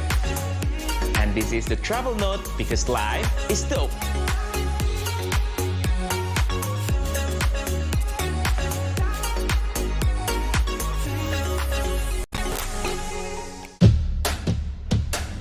Untuk meet and greet, beruntung sekali Indonesia kedatangan Argentina sang juara dunia. Pep dalam beberapa tahun ke depan kita akan lihat seperti apa, karena ini adalah itu tadi. This is a whole new turf yang baru. Lo udah memprediksikan kemenangan ini? Oh, semua orang memprediksikan pasti. Kalau soal memprediksikan, Cipto tiap panjang musim ya. Hi, I'm Cece. Welcome to Tech in Today. Did you know that you can become a music star just with AI? How can a digital human become an idol? Do you know? Now there is a food delivery jetpack. Only on Tech in Today. Welcome back to Spotlight, ladies and gentlemen, where we bring you guys some of the sports that you guys can go play here in Indonesia. Handball karena masih baru, tadi kita harus bisa juga mempopulerkan ini kepada masyarakat sampai ke bawah. We do it from scratch at the time because we don't know ice hockey, how to play, how to develop, how to manage this sport. You don't have to be good with your foot. You can just dribble the ball and just throw it to the full ball. Yeah, that's true. That's true. Yeah.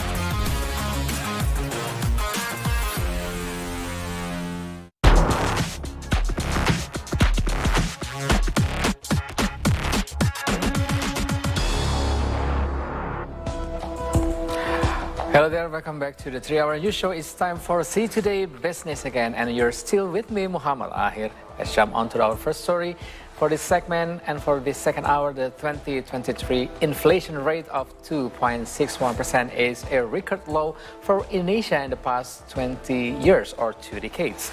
It is estimated to remain stable in the 2024, ranging from 1.5% to 3.5%. Indonesian Trade Minister Zulkifli Hasan mentioned that the government aims to encourage non-oil and gas export growth to around 2.5% or 4.5% this year.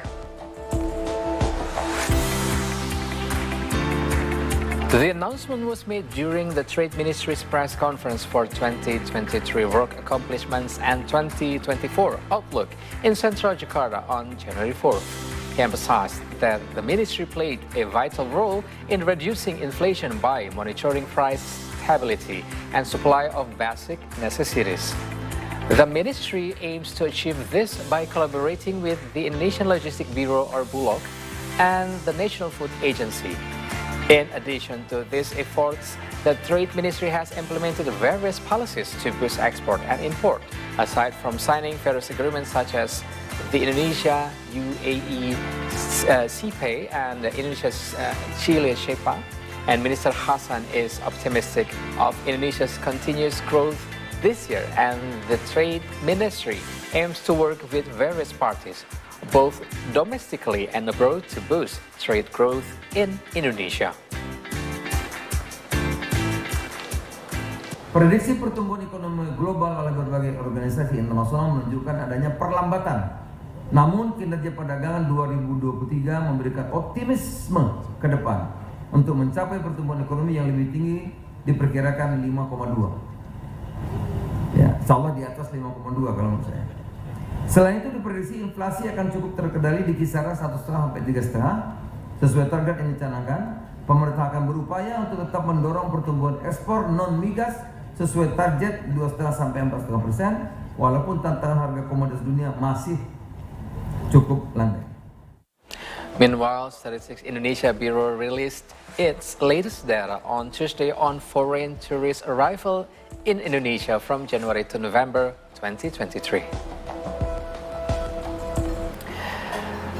The arrivals were mainly recorded at Igusti Ngurah Rai and Soekarno-Hatta airports, which had shares of 43.2% and 19.7% of incoming foreign tourists, respectively.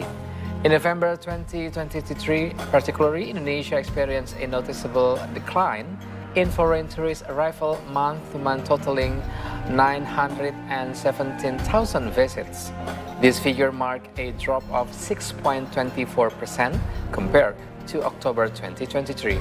However, there was a substantial year-on-year increase of 30.17% compared to the same month the previous year, with the majority of foreign tourists visiting Indonesia coming from Malaysia, Singapore, and Australia. Cumulatively, foreign tourist arrivals from January to November 2023 surged by 110.86% compared to the same period in 2022, reaching a total of 10.4 million tourists in the span of that time. The number of foreign tourists in Indonesia has recovered significantly from the pandemic, with Indonesia seeing a continuous growth of foreign tourists from 2021. However, this figure is still lower than pre-pandemic era. In 2019, Indonesia welcomed a total of 14.7 million foreign visitors into the country. Total jumlah kunjungan Wisman hingga bulan ke-11 tahun 2023 ini sudah lebih tinggi daripada total kunjungan Wisman sepanjang tahun 2022 lalu. Namun, total kunjungan Wisman hingga November tahun 2023 ini masih lebih rendah dibandingkan periode yang sama di tahun 2019 atau sebelum pandemi, di mana di periode sebelum pandemi tersebut sepanjang Januari sampai dengan November tercatat 14,7 juta kunjungan. Creative Economy and Tourism Minister Sandiaga Uno said that the 2023 year-end holiday season benefited national economic growth by generating up until 120 trillion rupiahs of revenues. Additionally, the hospitality sector generated 108 trillion rupiahs with a hotel occupancy rate reaching 70%.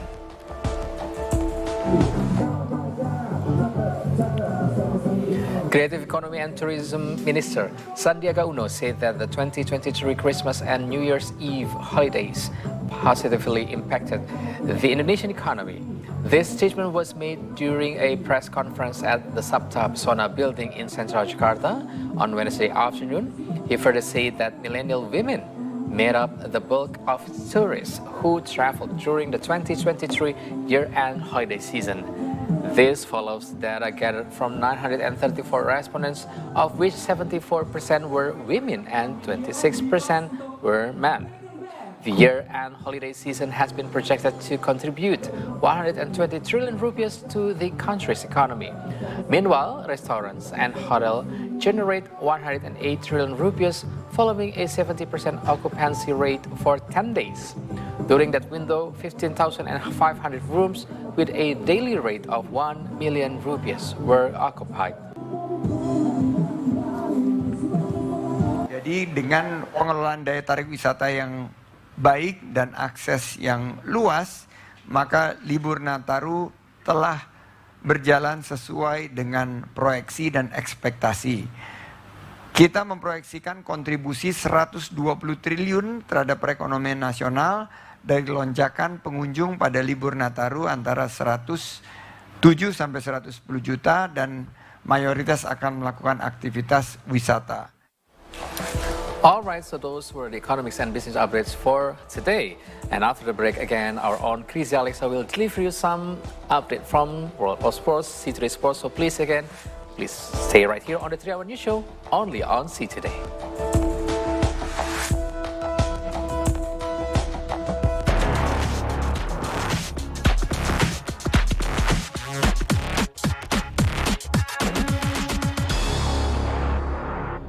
Good morning, Indonesia, Southeast Asia, and the world. Rise and shine, everyone. A brand new start to a brand new month and a brand new week. Good morning. Good morning. It's a deja vu.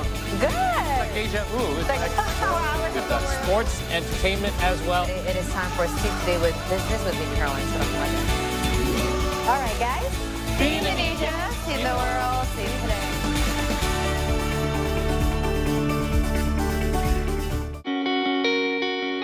The beauty and the excitement of being there. Indescribable to be such an iconic, historical, and magnificent. Let's take a look around, shall we? Come on in.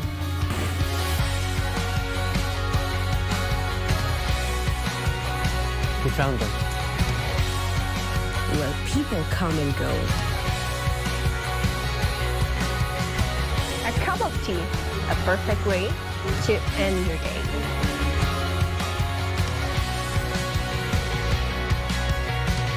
Come see the beauty, only on See Indonesia. Hi, I'm Cici. Welcome to Tech In Today. Do you know? Now there is a food delivery jetpack.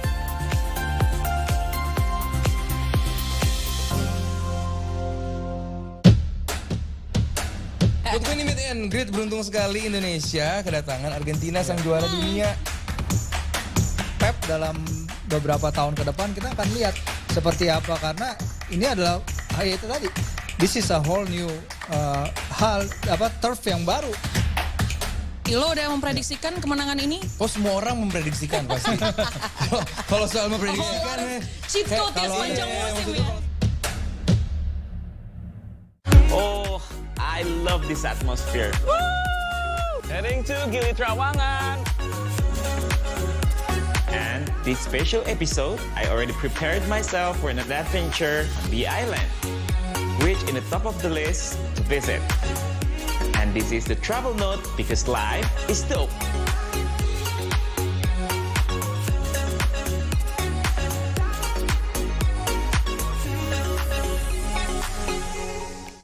There are existence is now being critically endangered. Dia memiliki ekor yang sangat panjang, lebih panjang, jauh lebih panjang daripada badannya sendiri. Tekniknya dia keluar dia itu bergelombol menggunakan punggung temannya untuk naik. Sebenarnya konservasi burung hantu di sini latar belakangnya jelas asas manfaat. Jadi kita pengen melestarikan burung, melestarikan satwa, tapi juga otomatis dampaknya ke masyarakat yang khususnya sekarang kalau di sini kan petani. The beauty and the excitement of being there. Indescribable to lose such an iconic, historical, and magnificent. Let's take a look around, shall we? Come on in.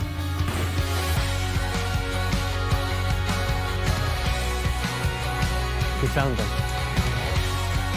Where people come and go. A cup of tea, a perfect way to end your day.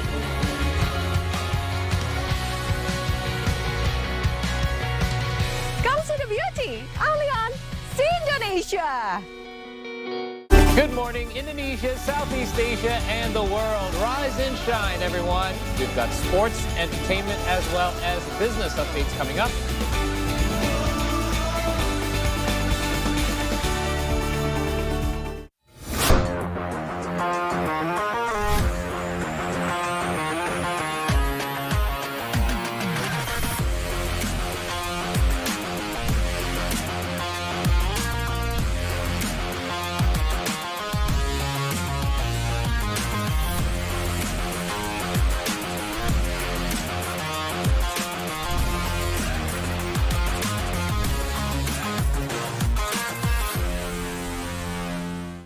Welcome back to Spotlight, ladies and gentlemen, where we bring you guys some of the sports so you guys can go play here in Indonesia. Handball karena masih baru, tadi kita harus bisa juga mempopulerkan ini kepada masyarakat sampai ke bawah. We do it from scratch at the time because we don't know ice hockey, how to play, how to develop, how to manage this sport. You don't have to be good with your foot. Like, you can just dribble the ball and just throw it to the full ball. Yeah, that's true. That's true. Yeah.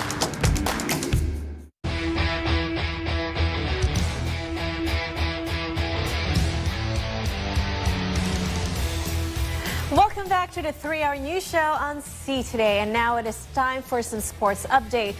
Number 3 seed Yelena Ostapenko advances to the quarterfinals of the Brisbane International after overcoming number 16 seed Karolina Pliskova 6-2, 4-6, 6-3 in 2 hours and 17 minutes on Thursday. Both Ostapenko and former world number 1 Pliskova came to the game with 5 wins apiece. However, it was Ostapenko who ended Pliskova's 10-match winning streak at the Brisbane International. Pliskova, who defeated former world number 1 Naomi Osaka in the second round, is a 3-time Brisbane champion, including the 2 most recent competitions in 2019 and 2020. Ostapenko will next face 2-time Australian Open champion Victoria Azarenka. Game and second. From tennis, we move on to the NBA, where Tyrese Haliburton scored 31 points when the Indiana Pacers defeated the Milwaukee Bucks 142-130 on Wednesday night to earn their 5th straight victory. Tyrese Haliburton notched 31 points and 12 assists when the Indiana Pacers scored a 142-130 victory against the Milwaukee Bucks on Wednesday night. Benedict Mathurin added 16 points for the Pacers and helped Indiana end Milwaukee's 15-game home winning streak on Monday. They are now 4-1 against the Bucks this season. On the opposing side, Giannis Antetokounmpo notched 26 points and 11 rebounds and also 8 assists for Milwaukee, falling short of his 4th triple-double of the season. Meanwhile, Damian Lillard added 23 points and 5 assists, while Chris Middleton overcame a sprained wrist and sore knee to finish with 19 points and 7 assists.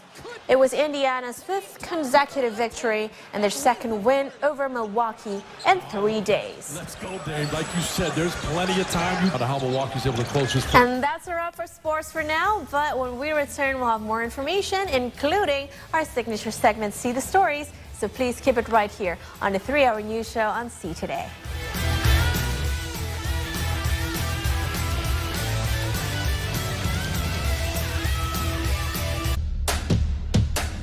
Good win meet and greet, beruntung sekali Indonesia kedatangan Argentina sang juara dunia. Pep dalam beberapa tahun ke depan kita akan lihat seperti apa, karena ini adalah itu tadi. This is a whole new turf yang baru. Lo udah memprediksikan kemenangan ini? Oh, semua orang memprediksikan pasti. Kalau soal memprediksikan, cheat code ya sepanjang musim ya. Hi, I'm Cece. Welcome to Tech in Today. Did you know that you can become a music star just with AI? How can a digital human become an idol? Do you know? Now there is a food delivery jetpack. Only on Tech in Today.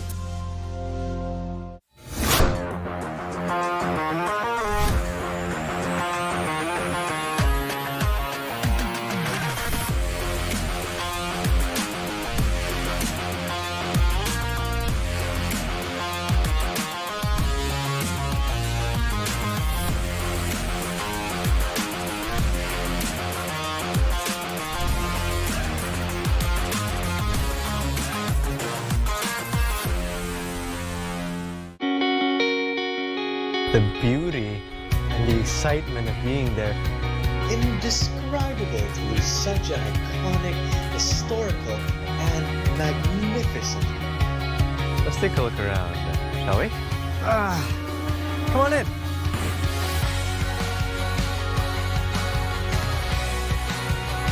We found them. Where people come and go. A cup of tea, a perfect way to end your day.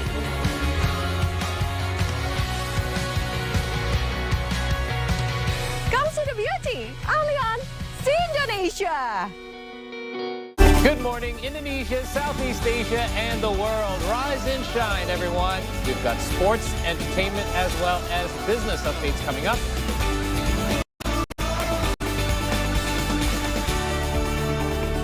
Cuman dia yang ngerti gimana cara rilis the stress gitu. Pemain.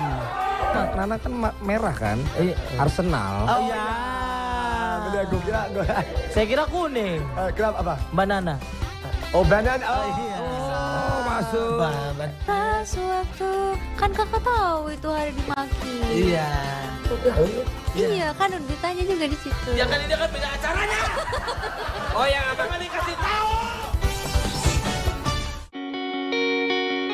The beauty and the excitement of being there. Indescribable to lose such an iconic, historical, and magnificent. Let's take a look around, shall we? Come on in.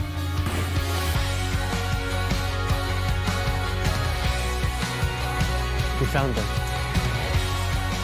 Where people come and go. A cup of tea, a perfect way to end your day.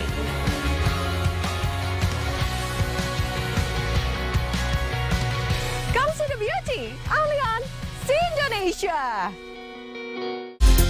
Hi, I'm Cece. Welcome to Tech in Today. Do you know? Now there is a food delivery jetpack.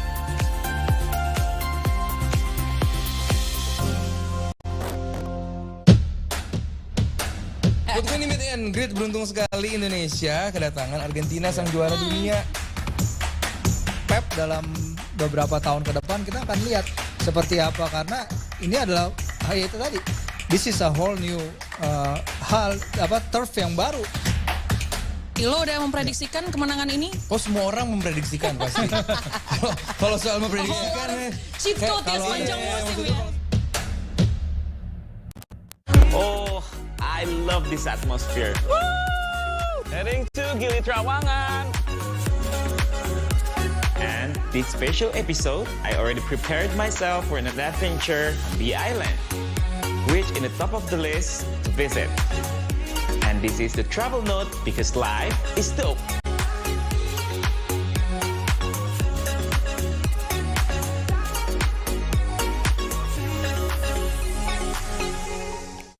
Their existence is now being critically endangered. Dia memiliki ekor yang sangat panjang, jauh lebih panjang daripada badannya sendiri. Tekniknya dia keluar dia itu bergelombol menggunakan punggung temannya untuk naik. Sebenarnya konservasi burung hantu di sini latar belakangnya jelas asas manfaat. Jadi kita pengen melestarikan burung, melestarikan satwa, tapi juga otomatis dampaknya ke masyarakat yang khususnya sekarang kalau di sini kan petani. Good morning, Indonesia, Southeast Asia, and the world. Rise and shine, everyone. A brand new start to a brand new month and a brand new week. Good morning. Good morning. It's like deja vu. Good. It's like deja vu. It's like with sports, entertainment as well. It is time for See Today with Business with me, Caroline. All right, guys. See Indonesia, see the world, see today.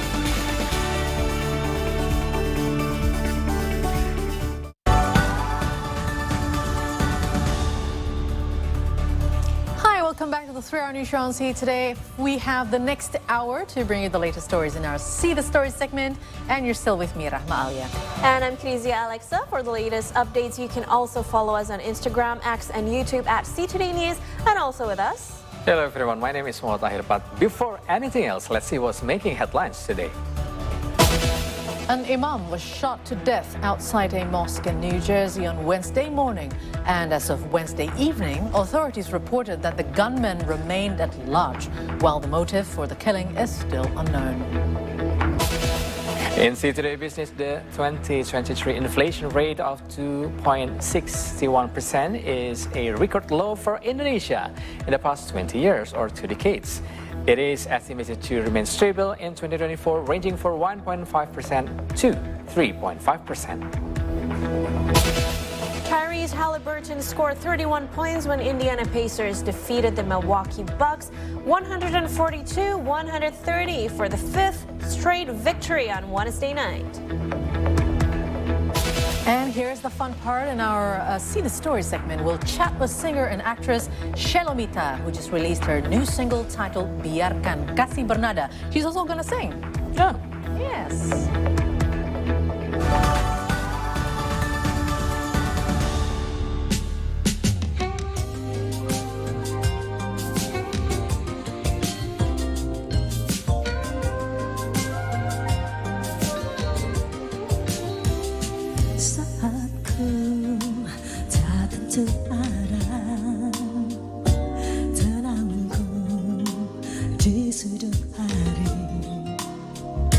Meskipun dunia tak ramah, senyumku tak akan pergi. Semakin jauh ku melangkah, semakin ku mengerti. Tiada amarah yang kan butakan hati. Biarkan kasihmu bernada, meskipun hanya dalam kata, bagaikan sayang melodi dan aksara yang berpadu di dalam sunyi. Kau kan buat dunia tersenyum lagi.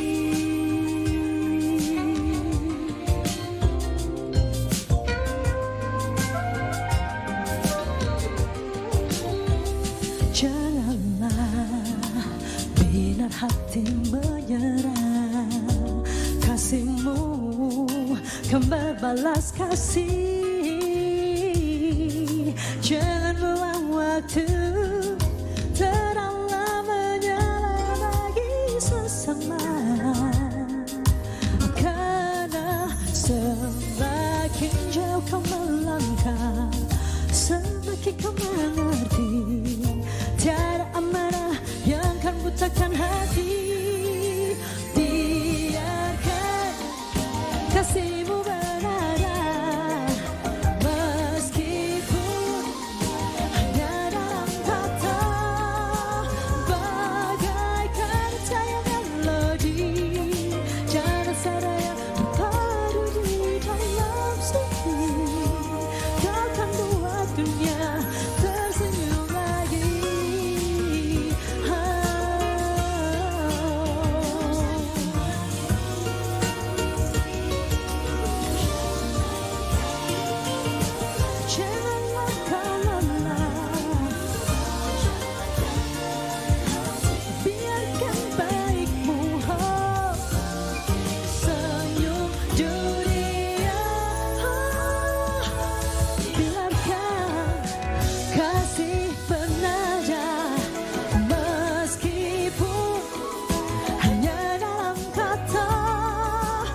lagi sesama, kau kan buat dunia tersenyum lagi.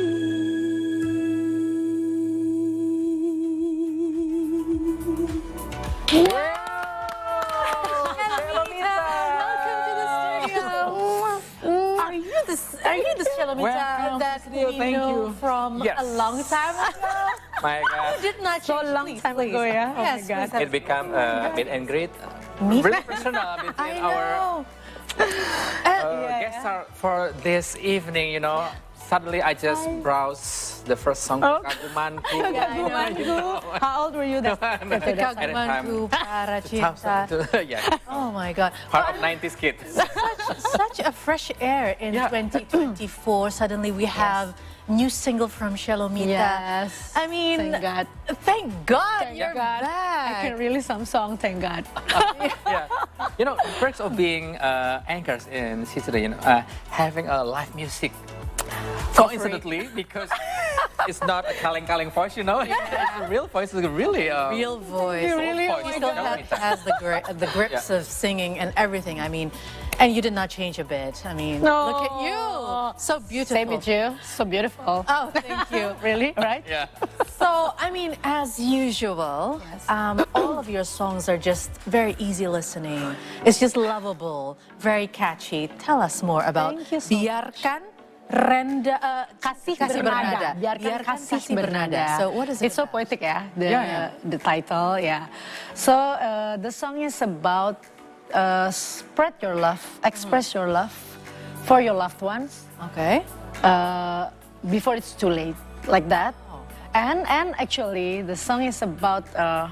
It's really what's inside my heart, like curahan hati, you know, curhat. Oh, expressing my curhat to the composers. The composers, yeah. Right. I told the composers, this is what I feel. Maybe I'm not young anymore. I went through a lot of things in this life. I mean, and then the pandemic for 3 years, like I experienced so many tense among us, human, you know. We did all have that. We did all, yeah. Tense in this, yes, in those 3 years in pandemic era. Yeah, also with many things happen in my life, and then I realized sometimes we become the bitter person, you know. Bitter person, you know, kayak so many emotions inside us, so many anger or disappointment, you know, like that. That's why I was like, what? Yeah, it's actually it's a reminder for myself. It's like note to myself, like that. Like self-note. Yes. Wow. You know, okay. like be a good person. You can do it. Even there's a line in some sentence in the song. Walaupun dunia sometimes nggak ramah, not when the world's nice, not kind, that nice to you. Not nice, not kind to you. Sometimes the world can be so cruel, maybe. So cruel. I don't know from what, yeah, maybe like musibah or from others, from your loved ones or from your close ones. Sometimes you get disappointment lah. But still, don't lose your smile like that, and then still be a kind person because you can do it. Yeah. Like inhale, you know, like so many things you can do to become that person again, you know? Wow. That's the... She's been on the roller coaster, it seems like. And then she finally found that, wait a minute, I am still a good person inside and I can do this. That's what I want to, ajak orang, you know, to share, to get people, yes, because to realize that there's something inside you yang so white, so suci, so beautiful, so pure like that. Right. So I think it's anthem not just for Shalomita. I think it's anthem for us. It's so relatable. Relatable. Yeah. So tell us more. Who decided this title of the song? This is very catchy title. The title. Let it translate in English. Let the note has let the love has a note or has notes. Oh, who decided Bernada tuh sing like express it sih actually maybe because it's a composer ya, artist yang made the lyrics, you know, so maybe it's a bit poetic lah. Like tapi Bernada means like show it, express it like that. But the title itself, we we have like brainstorm, you know, like discuss. Yeah. Me and my kids. You and your kids. Wait, how many kids do you have again? Remind us. It always comes with the amazing story behind the songs. Exactly. Actually come from Shalomita and her kids. Yes. And the composer, of course, the Nino, the one who made the lyrics. And then there are two the candidates for the titles, and then I throw it to my kids. Okay. This one or this one? We have a group into WhatsApp group, of course. Did they Every family have a WhatsApp group, right? They agreed at once that okay, let's pick this title. Yeah. Oh, they did. This title. Biarkan kasih bernada because it's it's beautiful lah. It's beautiful. Sounds so. It's like love sings. Let the love sings. I mean, true, like that. Yeah. Let the love sings. Yeah. In English bisa, like that. That's nice. Let the love sing. Ah, yes. Nice, yeah? Yeah, nice. Okay. Super nice. So it's okay. It's really catchy because I think it comes from for kids. It's maybe it's relatable to Ganzi or even Alpha. I don't know. True. So many critics and input lah from them lah. I was like, okay. Like this, yeah, mom, not like this, okay. The picture, this, yeah, mom, not this, okay. Okay. But there are, you mentioned Nino from Ran, right? From Ran. And also you have other two, Lale, Ilman, and Nino. So it's Lale, Ilman, Nino. Okay, so tell us about this collaboration. How did you come about and get together and finally produce a single? So I'm a huge fan of them. All right. I think both of you also already listened to their songs, so many songs. And I think they are a huge fan of you. I guess so. I hope, yeah. Malik, the Essentials is like, oh yeah, we look up to Shalomita. Definitely. I look up to them too. I love their music, and then we talk, and then oh my God, it's so hard to get their time because their schedule so busy because they are like two big band, maksudnya band, a famous band. Yeah, so Malik and Ran. Ran is also. It's so hard for them to be together. Yeah. And then like couple months, I was waiting. I've been waiting for the workshop, and then when we met, it's like a miracle lah, memang. Like a click, just like a click like that. Like I told them what I have inside my mind and my heart. So I want this. That's what I want. And then they said, when I saw you, Mbak, they called me Mbak, yeah. When I saw you, Mbak, I remember 80 songs. Oh, thank you, 80 songs. That's a compliment. That's a compliment. 80s and 90s, yeah. Actually, like, okay then, okay. But at the end, they put like some jazz tones. Twist. You can. Yes, right? We can. It's very vivid, actually. Yeah, because I think that becomes my music. That's what's make it so groovy and so nice. So nice, so easy to listen. I mean, for me, I'm a big fan of jazz, and it's not that complicated jazz. Yeah. Yes, same with me. It's very simple and true. You can sing it. Yeah. But it's like expensive song, like the music, like that classy. Like it's so rich, because so many instruments like that. I was like surprised myself when I heard the final music. Beautiful, I said. And then, so the music, like Lale came into the studio and then he played the guitar. He went outside and then Ilman came into the studio. He plays and then becoming a very beautiful play guitar. She can't play guitar. She plays piano, but I mean, that's such a nice collaboration. I mean, from somebody who's been there for so many years, more than 2 decades, if I'm not mistaken, right? Me? Yeah. But if I count from Kakagumanku, the first song that I still remember, still 2000, right? 2000. So it means 20. I was still single. Yeah. You were still single at that time. And now, big family. Big family. So we can conclude that it's around 23 years. Actually, but like I had my hiatus moment, like a vacuum moment, because when I had my third kid. Maybe my husband saw me like a bit tired. You're so tired, yeah. Every weekend you have to go to out of town like that, but you have to do the breastfeeding, something like that. I think it's better for you to slow down, take a rest lah. But maybe as a singer, when you take a rest, like the news spread, like oh Shalomita, so I become like okay. I think it's good, yeah, to take a rest for a moment. So a bit vacuum for a couple of years. Yeah. Yeah, so the 23 years, not really 23 years, yeah, maybe like, yeah. This is a manifestation of You the know, vacuum. for example, the latest one, Noah band is doing a vacuum their right now. hiatus, Yeah, right? like They that. announce it. I mean, it's, They announce it, yeah. I think not. We can say it's not just a common thing. It's a maybe a necessary thing. It's a necessary thing. That's Right. why she came It's back a necessary, stronger. that's right, yeah. Because I have kids, and then I know that's my priority at the priority, my most important job lah. I mean, like, yeah, my priority, my number one responsibility in this world. My kids, my responsibility. Not everybody else's responsibility, not even a babysitter or what. Like, no, like, it's my responsibility. That's why. So tell us more a bit. I mean, yeah, in overall, so it's 23 years of span of career plus mom's career. It's also a career, right? Yeah. So what different things between your 2000 era, early 2000 era, and right now digital? So different. Yeah. It's like a wild game, right? In terms of music. Yeah, it's like easy, but it's not easy. You know, like yeah, maybe easy because of like you just put your song in the Sosmed, in YouTube, you just play guitar and then you sing in your room, in your bedroom, and then you can be famous. Yeah, that's true. My era in 2000, you have to give your demo to the producers until they like you. You went through that thing. Yeah, but that time, right? but I got inilah blessed. Yeah. I got like one person who approached me.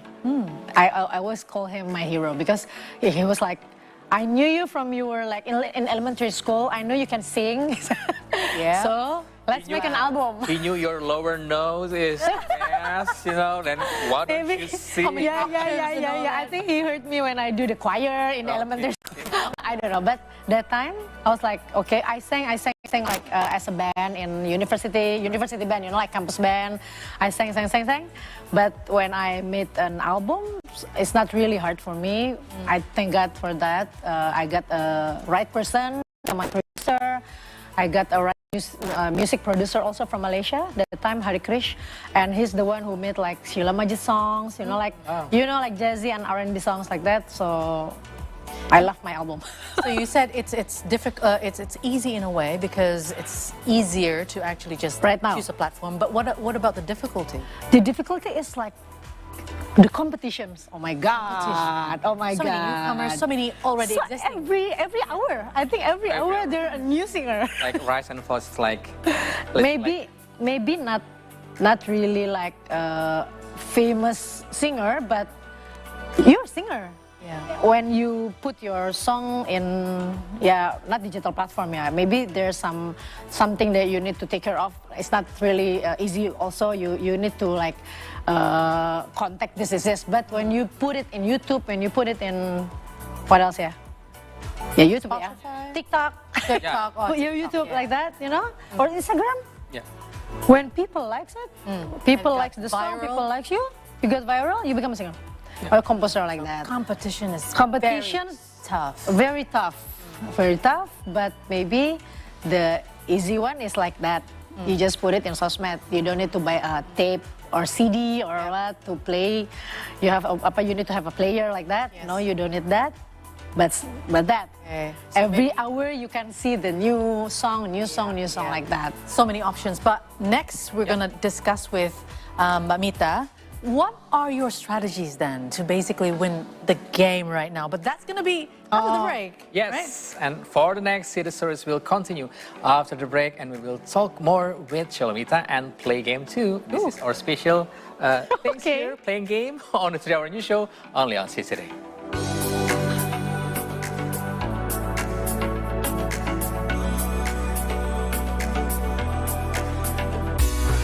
Flavors is gaining more popularity around the world in the last decade.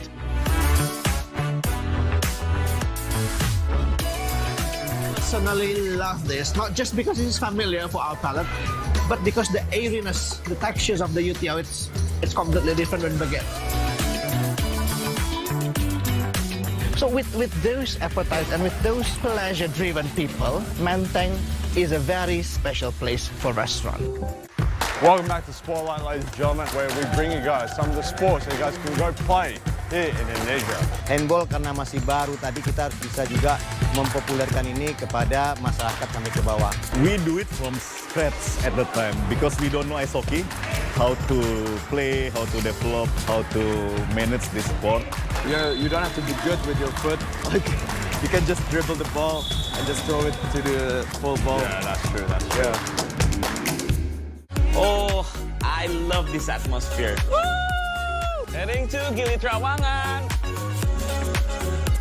And this special episode, I already prepared myself for an adventure on the island, which in the top of the list to visit. And this is the travel note because life is dope.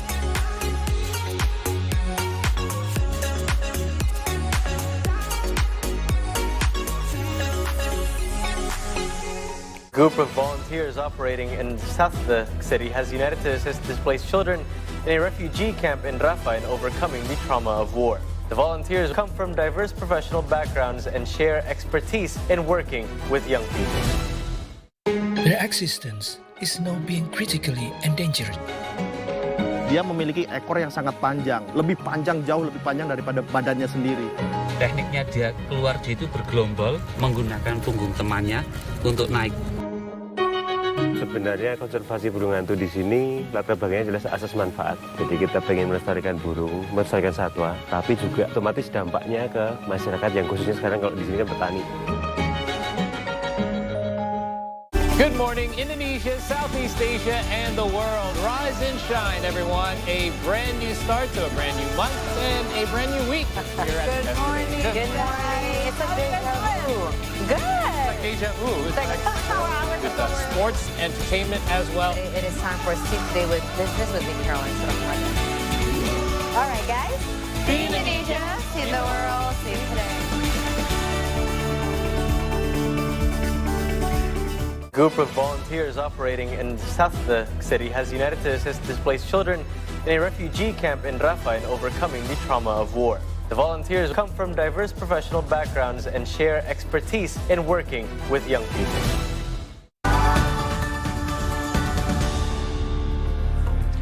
Hi, hello there. Welcome back to our special segment, of course, City Stories on the 3-Hour News Show, where you are still watching our secret segment, and we are still with our guest, Shalomita. Yay! Okay, so you are a singer, but you also had a career in the movie industry. Yeah. Like you became an actress. So yeah, please tell us more about your journey, becoming a musician, an actress, and yet. She doesn't lose the grip. She still sings well. And you also starred and played in some movies as well recently, not very long ago. Yeah. Right? Yeah. So tell us more. I mean, how can you always, being on point at every character or every role that you took? Okay, about the role in movie? Mm-hmm. I always will accept the job if I like the story, if I like the hypnosis, the story, and then I always ask, what is my character in there? Okay, I like it. Mm-hmm. Sometimes I like it because it's like a good person like that, but sometimes it's because it's challenging, like sometimes like that. Yeah. But about like singing and then acting, maybe because that singing thing, like I told you both just now, I need to take a rest a bit. But the movie, actually, it's like limited time. I mean, like only 1 month, like that, only 3 weeks, like that. So I can arrange my. You were saying about characters that are nice and easy, but at the same time, you also look for challenging characters. Well, what about the movie in 2019, Zarfa? Do you think it's a unique challenge for you? Yeah, because I need to talk in bahasa Melayu. Oh, so it's Malaysian movie. Please. Malaysia, yeah, Malaysian, Indonesian. Malay. Yeah, they're like cooperate. Yeah, thank God. That time I just got a new sister-in-law, which is Singaporean. So she talk Melayu. Okay. Very good lah. Yeah, it's because it's her language lah. Her language. Inilah like that. So I talked to her. I called her. come on, you have to help me. You have to help me. So if I say this word, is this right? Say it. Say it. Huh?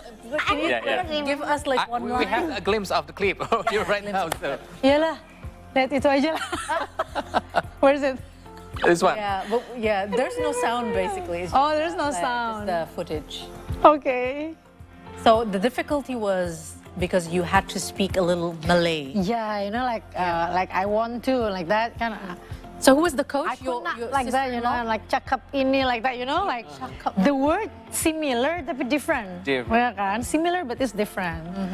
Jom, like that, yeah. Cepat, like jom, gitu like that. Oh wow. And then I did some scenes in KL also. I was about to ask that. So some scene in KL, but Some scene in KL. most of the Scenes here in Jakarta, but it's in Puncak like that. Just eat a lot of nasi lemak. You'll be you'll be speaking Malay very soon. You just need that, yeah? Yeah, Nasi lemak. nasi lemak. As many as you can. Right. So now from singing to acting and now back to the music. Yeah, maybe you've said after pandemic, maybe you can tell us about the behind the story. What fueled this comeback? Comeback. Is there any The comeback thing? Yeah. I can never, like in psychological terms, is repress. You cannot always repress what you have inside, like the desire that you have, you know. I cannot lie to myself that I love to sing because I can say this. I got a big headache, heavy headache like that. When I went onto the stage, gone, you know? Yeah. Like that. Like Because a big burden is just gone. It's like I'm flying, you know? Like that how much I love to sing like that, maybe. So I always told myself that my first responsibility is my kids. And now my youngest one, 10 years old. I think it's time for me to... You have 5, right? Yeah, I have 5. Amazing. Wow, you have 5. I love it. I'm very nationalism. I'm a fifth child. Pancasila. I'm a fifth child. You know? Yeah. I know that feeling. Baby. Since she said that she has 5 kids, of course you play games with your kids, right? Of course. Now we're gonna take you to play a game with us. Okay. Yes. So Siapa takut? Siapa takut, right? Let's move to this table over here. Okay. The bar table here, and we're gonna play a game together. So it's not You're see the okay. stories as usual if we don't invite our guests to play the little game. The little. And you're the king of game here in season 8. Oh, really? I just a bit competitive in every game. He's super competitive. He always wins? No, Usually always, he wins, not yes. always.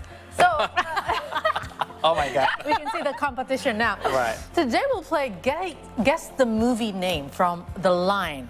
Since you're an actress, Mamita, and a singer too, we will give you the title of the movie and you have to recite the lines from it. So Akhir can guess the movie. So for example, there is a line that is just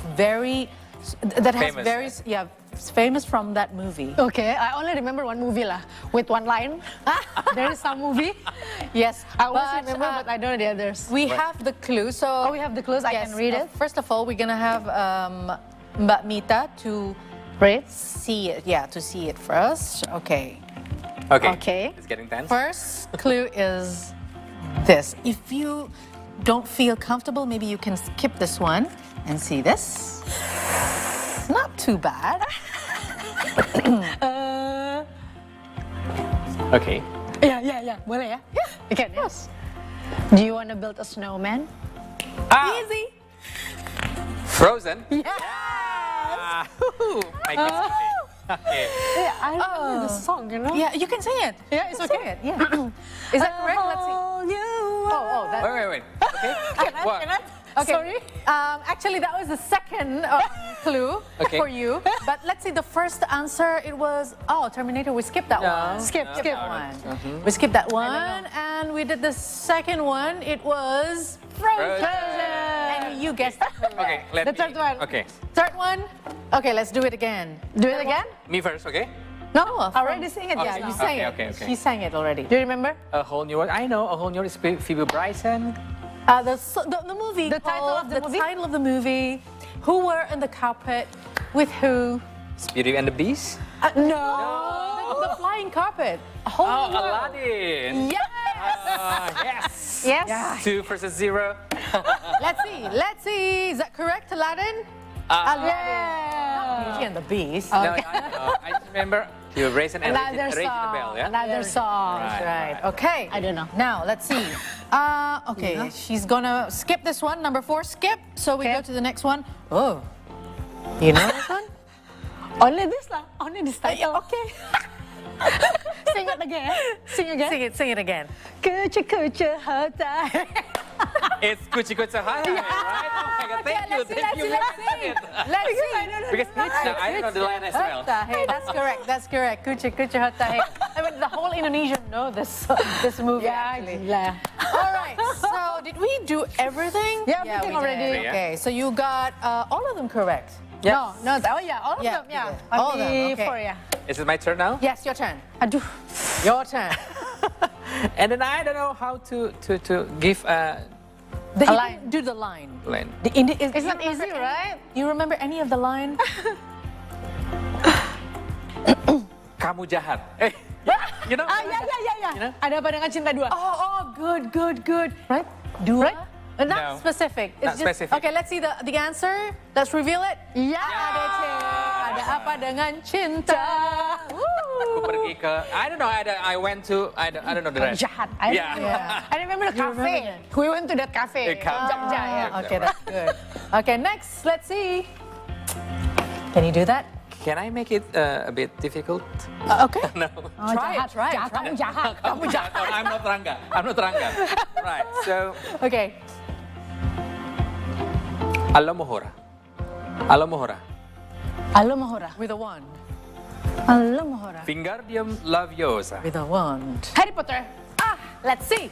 Harry Potter, that was your answer. Is it correct? Of course. It's easy for Yeah, my kid's favorite movie. Okay, Your favorite fine. movie. It's my favorite as well.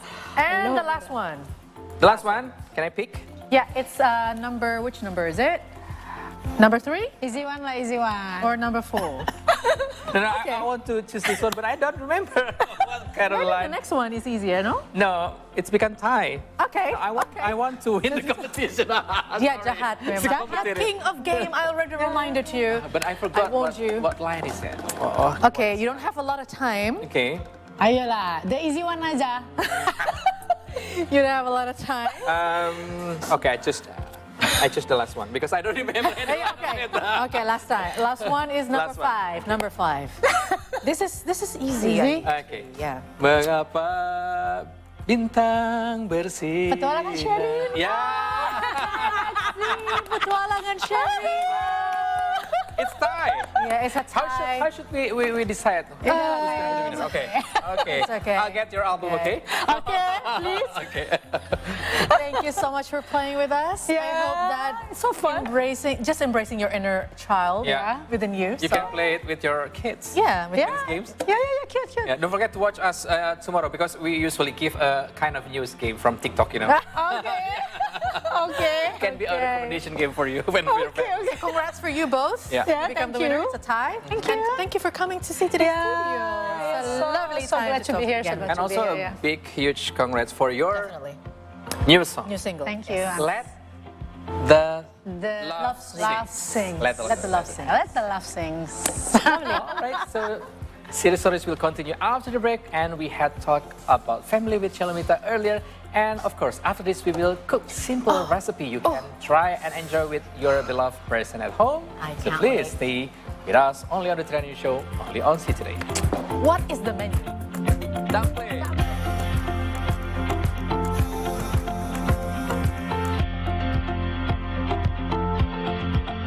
Good morning, Indonesia, Southeast Asia, and the world. Rise and shine, everyone. A brand new start to a brand new month and a brand new week. Good morning. Good morning. It's a deja vu. Good. Deja vu. With sports, entertainment as well. It is time for See Today with Business with me, Caroline. All right, guys. See Indonesia, see the world, see today.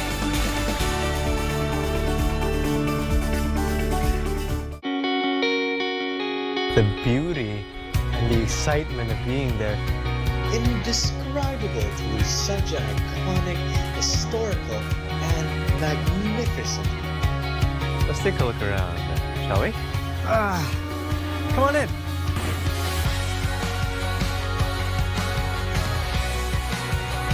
We found them. Where people come and go. A cup of tea, a perfect way to end your day.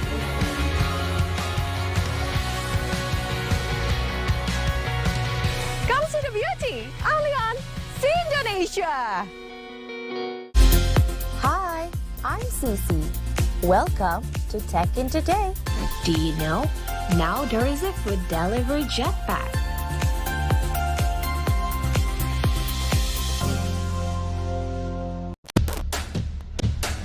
Good morning, meet and greet. Beruntung sekali Indonesia kedatangan Argentina sang juara dunia.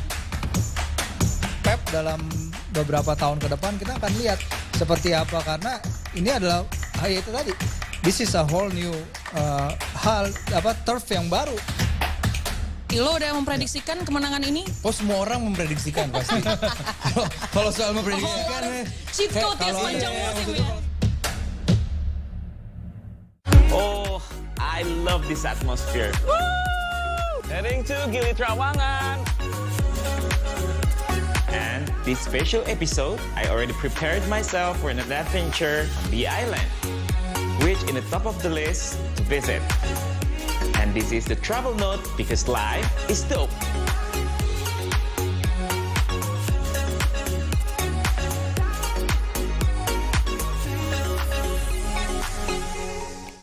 Their existence is now being critically endangered.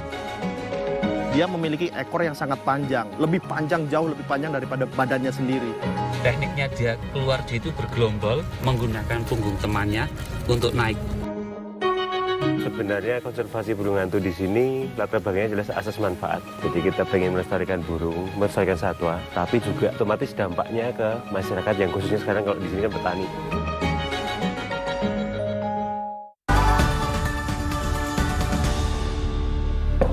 Oh my God. Hello. It smells so good already. Yes. First of all, let's greet the audience. Welcome back to the 3-Hour News Show. And you are still watching our signature segment, See the Stories. Now, tonight we are aiming to make something tasty to spice up the rainy season. So we're going to make dumplings. Perfect. Wait, by the way, is it still raining right now in Jakarta? Perhaps. It is raining outside. It's so...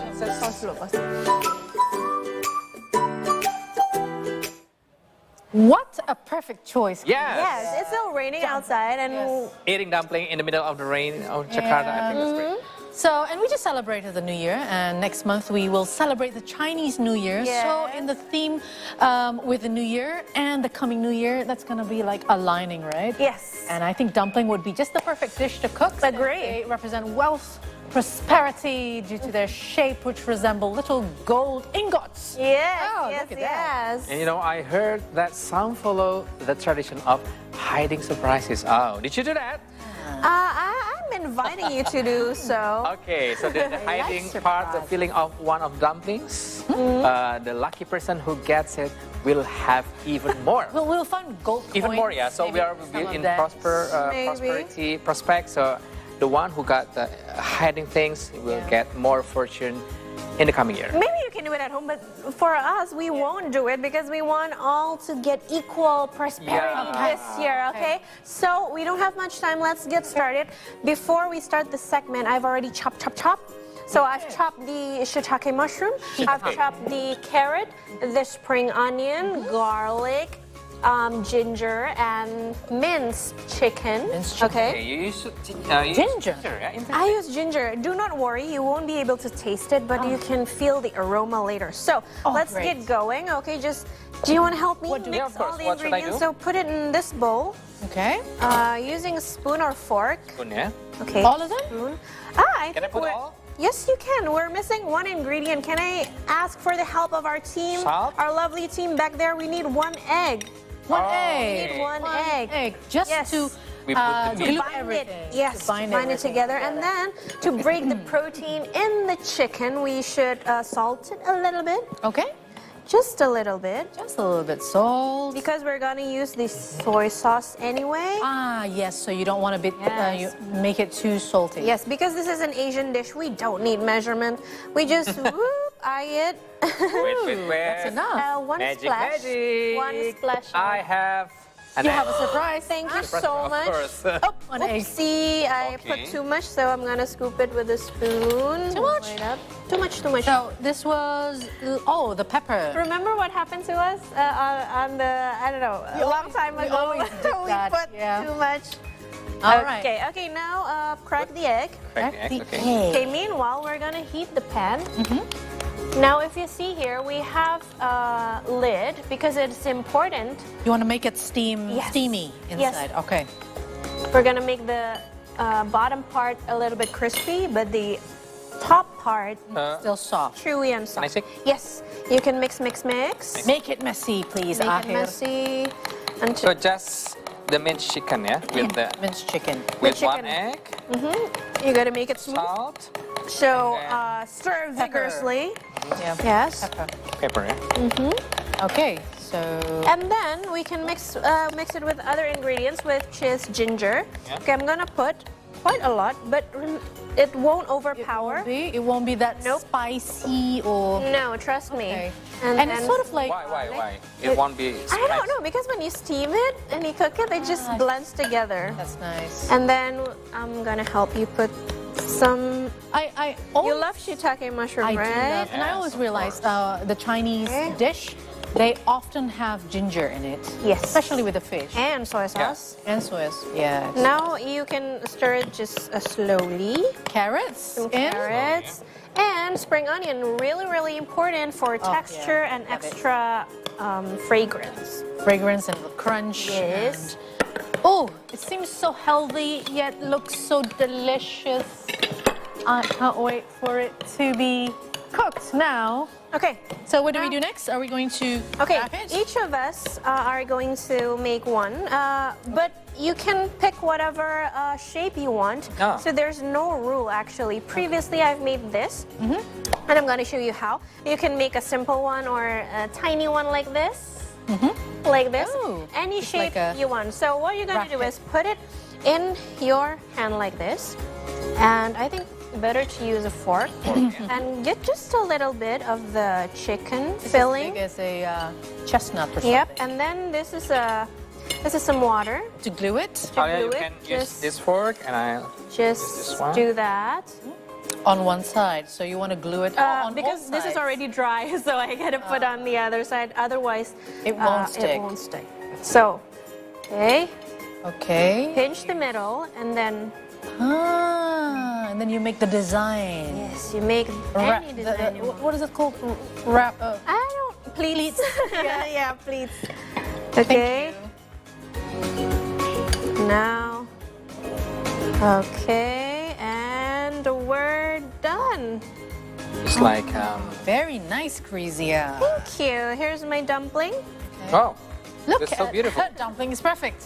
Okay. Thank you. Okay. Wow. You can make the simple one, just glue it together like so. Meanwhile, can we switch place? Of course. I'm going to check on the pan. Is it hot enough already? It is. Look, it's steaming. It's steaming. And then we gotta use a little bit of oil.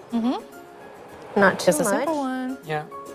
I think it's too hot. I gotta lower the temperature. Oh, it's too hot. So you don't want to make it too hot because it's gonna burn instantly. Yes, you're gonna burn the bottom part of the dumpling. We don't want burnt dumpling, right? We don't. want. Okay. Okay. Okay. So. Yes. So once it's I've made the uglier one. Like, I don't know what to say Oh, with no such thing as ugly. Ah. It's gonna It's taste gonna delicious poke it. anyway. Yeah, it's okay. Oh, it's lovely. Okay. I don't know what shape is it. Okay, so now what we have to do is just put these on the pan. Yes. But that's going to be next after the break. So we're going to come back as well with your daily dose of entertainment in the last segment of the show. You don't want to miss that. No, no, no. especially these. Stay tuned. Woo, love it.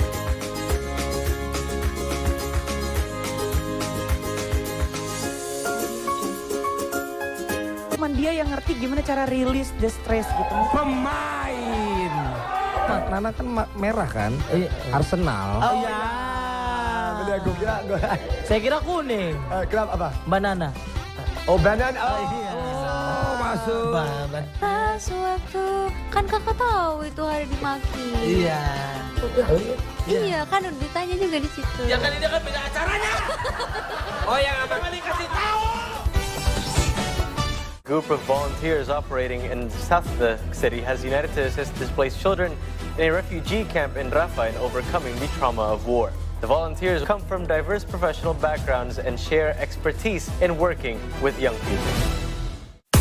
Asian flavors is gaining more popularity around the world in the last decade.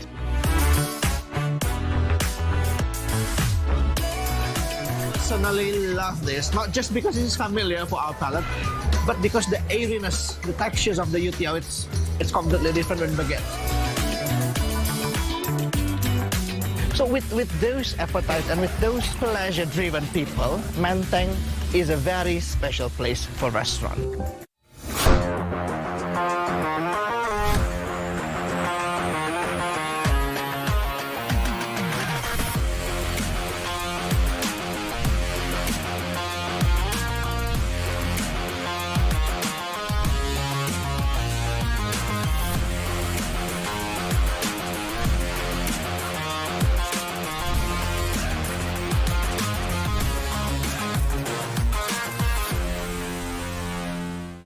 Welcome back to Spotlight, ladies and gentlemen, where we bring you guys some of the sports that you guys can go play here in Indonesia. Handball karena masih baru, tadi kita harus bisa juga mempopulerkan ini kepada masyarakat sampai ke bawah. We do it from scratch at the time because we don't know ice hockey, how to play, how to develop, how to manage this sport. You don't have to be good with your foot. You can just dribble the ball and just throw it to the full ball. Yeah, that's true. That's true. Yeah.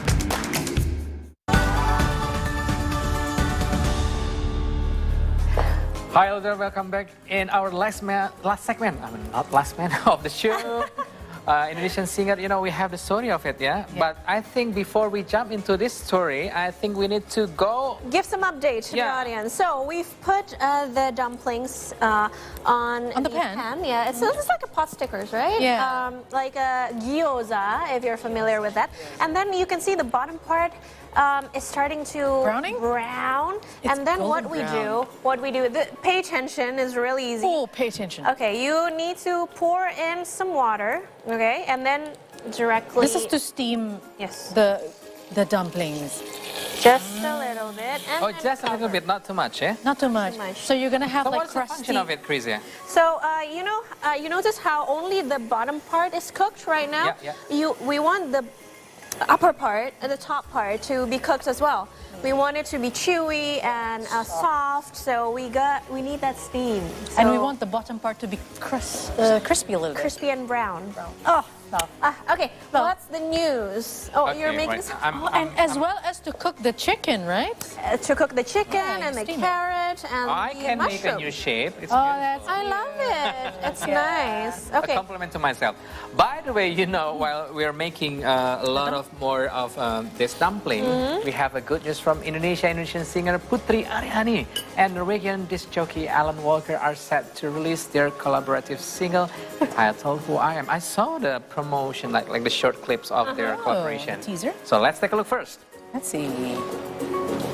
So besides Putri, Alan Walker has also invited Norwegian singer Peder Elias to join in this collaboration. Meanwhile, Putri Aryani announced this collaboration on her Instagram account, revealing that Who I Am is released on January 4th. She also shared a snippet of Who I Am, showcasing her distinctive and smooth voice in response to her post. Alan Walker and Peder Elias expressed their excitement about working with the winner of the, not the winner, this is the fourth winner actually of the 2023 America's Got Talent. Wow. If you scroll up or scroll down the YouTube short, you can find many netizen YouTubers or YouTube content creator who make the promotion of their album, you know. Oh, nice. Because like a lot of Indonesian support for Putri Aryani career. including me. Yeah? Oh, really? You make it? We're too No, proud. I'm not making any content, but I support her. Like, I like the posts of Simon Cowell. I know, yeah. I love her her voice so much. And how is our dumpling going over there? It's going great, actually. You can see. Let's zoom in and see whether the top part of the dumpling is soft already. Look. Yeah, it is soft. Nice. Okay, now what we're gonna do is we're gonna incorporate this into this. Oh yeah. Okay, but you can try the first one that I make. Look. We can try already. Yeah, we can. Of course. See? See? The bottom part is... That's perfectly perfect. It's brown and golden brown. It's looks. Look at that. Because I know there are a lot of people behind the camera. Yeah, they're waiting. They're waiting for our products. That's why we're making a lot, because we're gonna feed the whole office. Yeah. If you don't wanna use any oil, you can just steam this. Do we need to use sesame oil? I mean, it's optional. It's optional, but but it's not. It's wait, not a must. It's not Chinese, right? The sesame oil is very identical to Korean dishes, whereas this you don't need to use it actually. Oh, there, and then nice. Okay, you can garnish it with some chili oil. Oh, Thank you. And meanwhile, I'm going to continue cooking this. This is also the key to that is the eating key. dumpling. Yes. Chili garlic oil. Amazing, huh? So we just drizzle a little bit on top of each dumpling. Oh. Yums. Doesn't it look so scrumptiously yummy? Okay, I think it's time for us to try it. Should we try it? Yes. Can I do my next job? Try it? Yes. That's going to be a necessity to try. It's a must. Actually, it's a must for me. Let's. Which one do you prefer? This is not hot. If you want the hot one, then this one. You know what? I want both. This one? Okay, Alia, I think we need a fork. A fork? Yeah. Okay. Can I have one, please? We do have 2 forks. Ooh, let's try it. Which one do you want? I want this one. Let's get a bit. Or this. You know, my kids really love this. Come on, seasonal chili oil. You first, Akhir. Can you taste the ginger? Yeah. Good? I can touch the ginger and it's perfect with the mint chicken. Right? It's not overpowering the whole Not at all. thing, right? Okay, now it's my turn. Approved? It's approved by me. I am approving this. Like, we need to have like 3 plates or something. Amazing. Thank you so much, Crizia. This is amazing. Perfect to spend the day. Thank you. Especially when it's rainy outside. Okay, let me just chew a little bit. That does it for today's episode of the 3-Hour News Show on C Today.